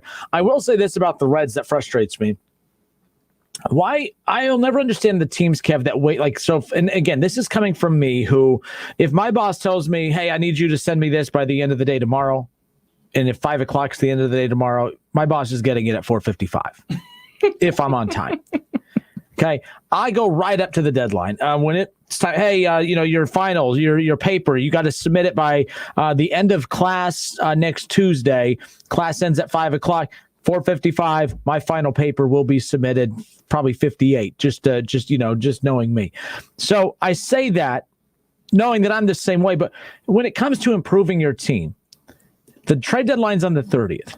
If you're the Cincinnati Reds, why wait until 4 o'clock on the 30th at the deadline? Why wait till 3:55 to close a deal to better your team? Because think of all the games you're going to lose, but think of all the games you've lost now. But think of all the games you're going to lose between right now and the 30th. Today's the 20th, by the way. So over the next 10 days, what if the Reds go 3-7? For one, that means they're buried and their season's done. So now you are risking burying your own team. Maybe you make a big addition at the deadline. Maybe you go get Aroldis Chapman. Maybe they end up back with Horacio Iglesias. Maybe they end up with this humongous arm at the deadline, and everyone's like, oh, man, the Reds went for it at the deadline. Yeah, but why wait till the deadline? Why wait till 3:55, I think it's either 3 or 4 o'clock that the deadline is on the 30th. Why wait till then? Like, that's the problem I have, and everyone's asking, well, are they buyers or sellers? it doesn't matter. The Reds have always, even on the years that they were selling, when they were moving on from Bruce and others, they would wait to the very last moment. Now, again, a lot of that's leverage situations. You want to, you don't want to ship a guy off and then find out, oh man, we could have got more for him later. But when you are buying, I don't care if you have to overspend. The Reds are desperate. Don't wait till the 30th. I mean, if you get a guy on the 30th to help address your needs, you need him now. Mm-hmm. Go get it done now. The Brewers made some trades coming right during the All-Star break. They made some trades. They added some depth to their bullpen. The Reds need to do the same thing. Very frustrated on that every time you watch the Reds lose because of bad pitching, whether it be from the starters, whether it be from the bullpen, the front office just sitting on their hands. I have no clue why. No clue why. If they end up being sellers at the deadline, it's because the team did it to themselves, because they watched the team drown. The Castellinis, the front office, Nick Krall, they have the ship has sunk. And you're in the water, and the Castellinis are Rose Dawson or whatever. What was the lady's name for Titanic? Yeah, Rose. Yeah. So Rose. Is it Dawson? I think it's Rose Dawson. So the ownership of the Reds, that's mean old selfish Rose on the door. They could easily pull the team up on the door so that the team doesn't freeze to death. But are the Castellinis going to leave poor old Jack in the water? Are they going to leave Jack to drown and freeze to death? Are they going to pull him up on the door so that he doesn't freeze to death? The Phil Castellini's Rose Dawson right now. Bob Castellini's Rose Dawson right now, letting poor Jack drown. Don't let the Reds drown. Pull him up on the door. That's all I'm trying to say. Horrible analogy. Call Rumpke for that one, Shaw. How about that? Aye. All right, Kev Nash. Let's talk a little NBA Finals. Kev Nash brings us over under. Kev Nash brings you over under. All right, Kev, kick us off as I try to find our over under run down here. Oh, look, there it is, right in front of me. We're starting things off in Major League Baseball with, of course, the Cincinnati Reds, owned by Rose Dawson. Let's go. Cincinnati Reds were involved with a wild one last night. The Redlegs lost 15-11 to the Mets. The losing streak now sits at 4 games. Over or under 1.5 more losses for the Reds until they get back into the win column. Right now, yes, it's easy to say, well, they're not going to win anything as long as the bullpen is the way it is. That's bogus. That's a horrible take. The Reds, with the worst bullpen in baseball, nearly won 50 games in the first half of the season. They have proven that they could win a lot of games even with that bad bullpen. What they cannot do is win games with bad starting pitching. And I talked about it earlier. If you look at the first 4 games coming out of the All-Star break, the Red starters have gone 5 innings, 6 innings, 4 innings, 4 innings. 19 innings have been pitched by the starters since the All-Star break. 19 innings have also been pitched by the bullpen. This isn't 50-50. Starters and bullpen, the starters and relievers, it's not a 50-50 split of the workload, okay? Unlike here. It's not a 50-50 split of the workload. It is the majority of the responsibility of the 9 innings of work should belong to the starters. Those are your better pitchers, theoretically. Those are the guys that can handle going deeper into ball games. It should not be 50-50. It should not be 19 innings for bullpen, 19 innings for the starters. That has to change. So, yes, you would like the bullpen to pitch better, but they're not going to win a damn thing if the starters continue pitching like this. So, I'm a little concerned. Kev, they've played horrible with Luis Castillo, with Sonny Gray. Like, that's got to change. So, I'm going to say they get a win tonight, because I think right now they're starting to feel the pressure of it's crunch time now, like it's do or die. I'm not saying if they lose tonight, the season's done, but it sure as hell feels that way. I think the Reds get a win tonight, so I'm going to say over under. I'm going to say, what was the over under? I'm sorry. 1.5. Over under 1.5 losses until the Reds get back in the win. I'm going to say under. I think that they win tonight. I do. I think that they win tonight. We don't have time for them to figure this. It's now or never, because you can't convince the front office that, oh man, we're worth making moves for when you're embarrassing yourself the way that they have coming out. Because if I'm the Castellinis, why am I going to give up prospects to improve our bullpen when our starters can't even make it out of the 4th inning in the first 2 weeks coming out of the All-Star break? So that has to improve. I am concerned. I'm going with the under as well. I still got the Reds winning 2 games in this series. They had a tough one last night, but I still think they're going to get the 2 wins over the Mets. Without Frankie Lindor, no DeGrom, they have to. Not only everything that we talked about all show long, but they have to get these 2 wins to save face, to stay in the race at all. You know what I mean? So I'm going to go with the the under. I'll say they win not only tonight, but tomorrow night as well. Well, tomorrow afternoon as well. NBA Finals Game 6 on to number 2. Kev Nash brings us over under. Yes, the Bucks lead the series 3-2, looking to close it out tonight. Suns point guard Chris Paul is averaging 3 turnovers per game, which is not good. And a couple of those turnovers are live ball turnovers, leading to dunks on the other end for the Milwaukee Bucks. So over or under 2.5 turnovers for Chris Paul tonight's game, do or die Game 6. I'm going to say over on this, and it doesn't necessarily mean he's going to have a bad game. The turnovers have not been really what's concerned me about Chris Paul. When you compound the turnovers with the lack of scoring, the turnovers look more alarming. This is a sport that has increased the tempo of play dramatically. Like, turnovers don't scare. It's kind of like strikeouts in baseball. A number we were trained growing up to be uncomfortable with it. You're going to turn the ball over a lot in games whenever you're averaging 120 points a game when you're scoring as much as you do. I can handle Chris Paul turning it over if he's dropping 20-plus points. But Chris Paul can't provide only 10 points on a given night and turn the ball over 3 or 4 times like he has been doing. The turnovers haven't been killing the Suns on his part. It hasn't been helping. It's been his lack of scoring that's hurt this team. I mean, look at the last 2 games. If Chris Paul just has an average 21, 22-point performance, the Suns are fine. But he can't be compounding the turnovers with the lack of production from a scoring perspective. So I'm going to take the over just because I think they're going to be pressing tonight. I think they're going to be forced. There's a lot of pressure on him. I think he has a big scoring night, but I do think he turns it over a lot. And he's turning it over a lot because of, I can't believe I'm saying this, the adjustments made by Coach Bud. Coach Bud! Putting bigger defenders on him. And history has shown, put bigger defenders on Chris Paul. He's not as efficient. I don't think he's going to be as efficient with the ball tonight because of the bigger defenders, but I do think he has a better scoring night. It's going to be a good one here tonight in Game 6. I don't think we make it to Game 7, but I'll wait till you get to that. Yeah, man, it's do or die for the Suns, and the increased workload for Chris Paul handling the ball. They're not getting those minutes from campaign that they did in the first 2 games or any of the playoffs before that. You know, they had lineups that would have Chris Paul and Campaign on the floor at the same time and move Chris Paul off the ball. Campaign has been MIA, but Campaign isn't a Hall of Fame point guard, so nobody cares about that. So all the pressure is on Chris Paul and Devin Booker to do all the ball handling, to make all the decisions. And when you're put in that position, when you're coming off a game where you have 40 points, 12 assists, and 1 turnover in a closeout game versus the Clippers and everything like that, and then you're only averaging 1.5 turnovers going into the finals, and then it balloons to games where you're having 7 turnovers in that pivotal Game 5 the other night where you only scored 10 points as well. Now, last game, he played some good basketball, but it was a little too late. For Chris Paul, yeah, I'm going to go with the over as well, but just because he has maybe 4 or 5 turnovers doesn't necessarily mean that they're going to lose. I'm with you. They need more scoring out of Chris Paul. They need more aggression out of Chris Paul. You're going to need Devin Booker to be aggressive as well for them to get this victory tonight.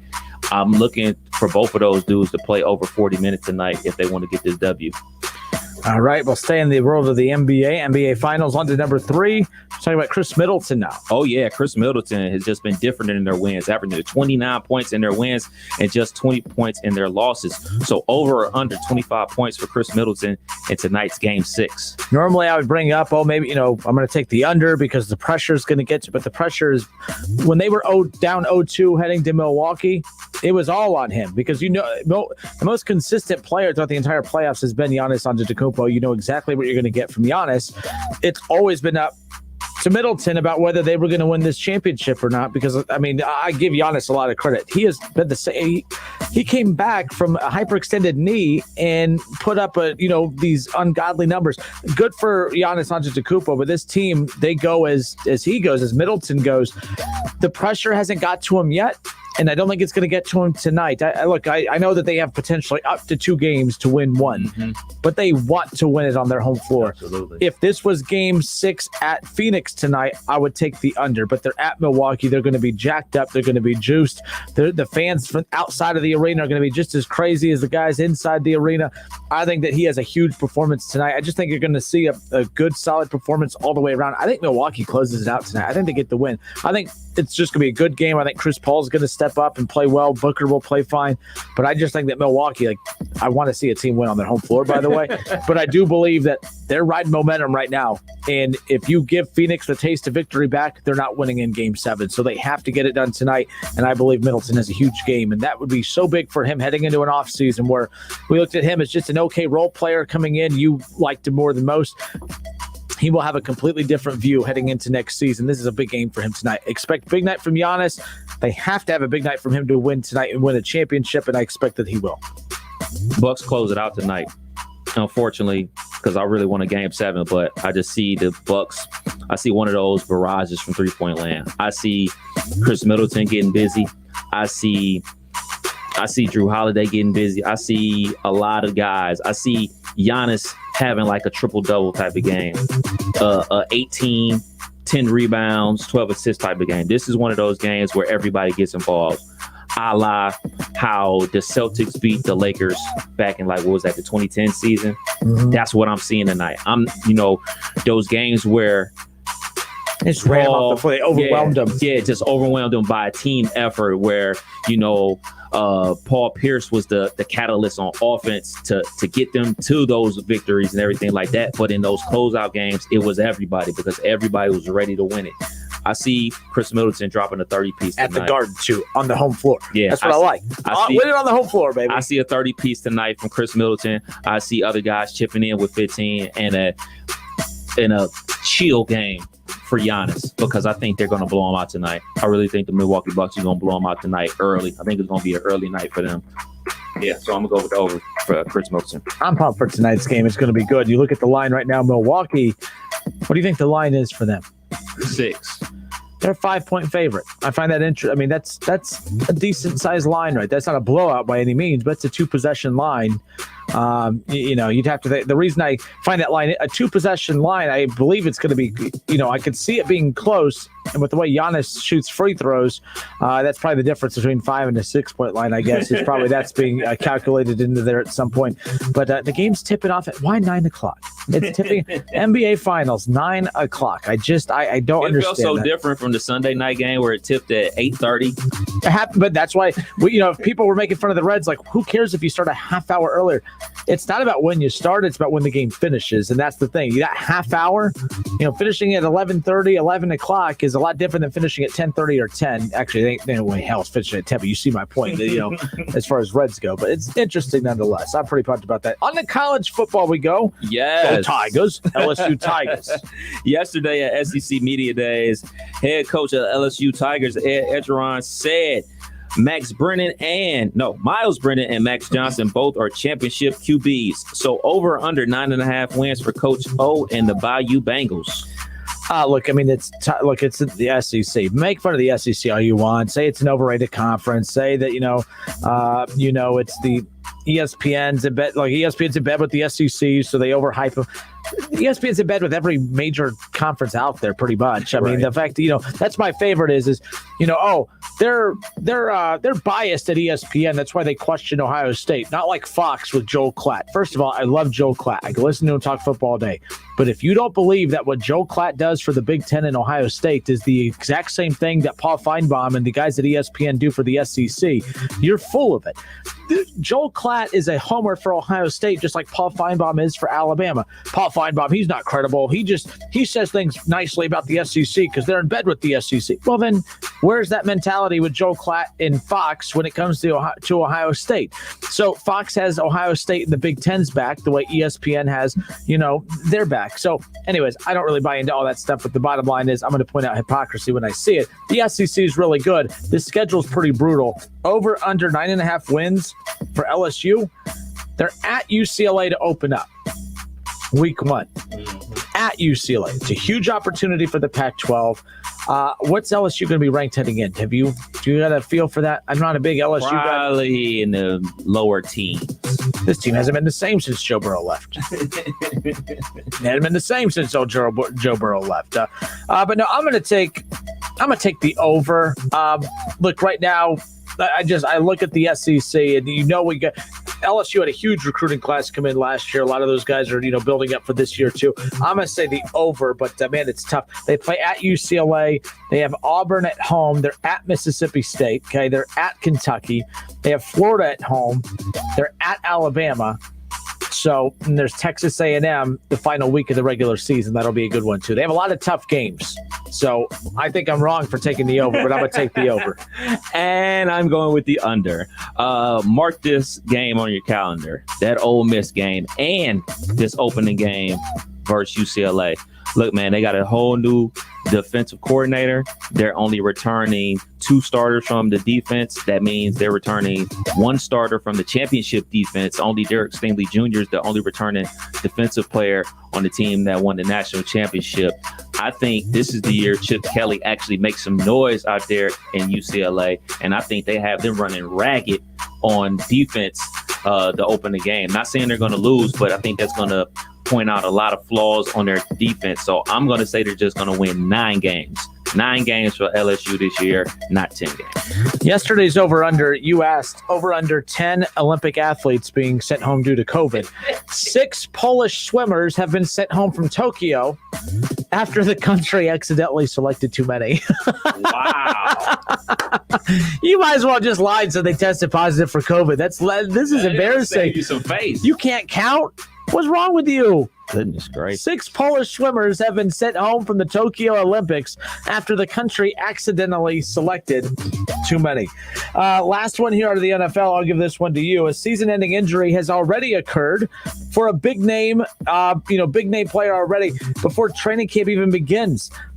Rams running back Akers tears his ACL out for the season, and it starts making you kind of fear for the Browns and Bengals. Like, I want those teams healthy. I want them healthy when they play with it. Over under 3 significant preseason injuries for either the Browns or the Bengals. Combine them. Over under 3 major injuries combined to good starters, quality starters. Man, I'm hoping not. I'm hoping for the under, man. Nobody wants to see anybody. These are hard to predict. There's no. But I'm going to, just math-wise, I'm going to go over.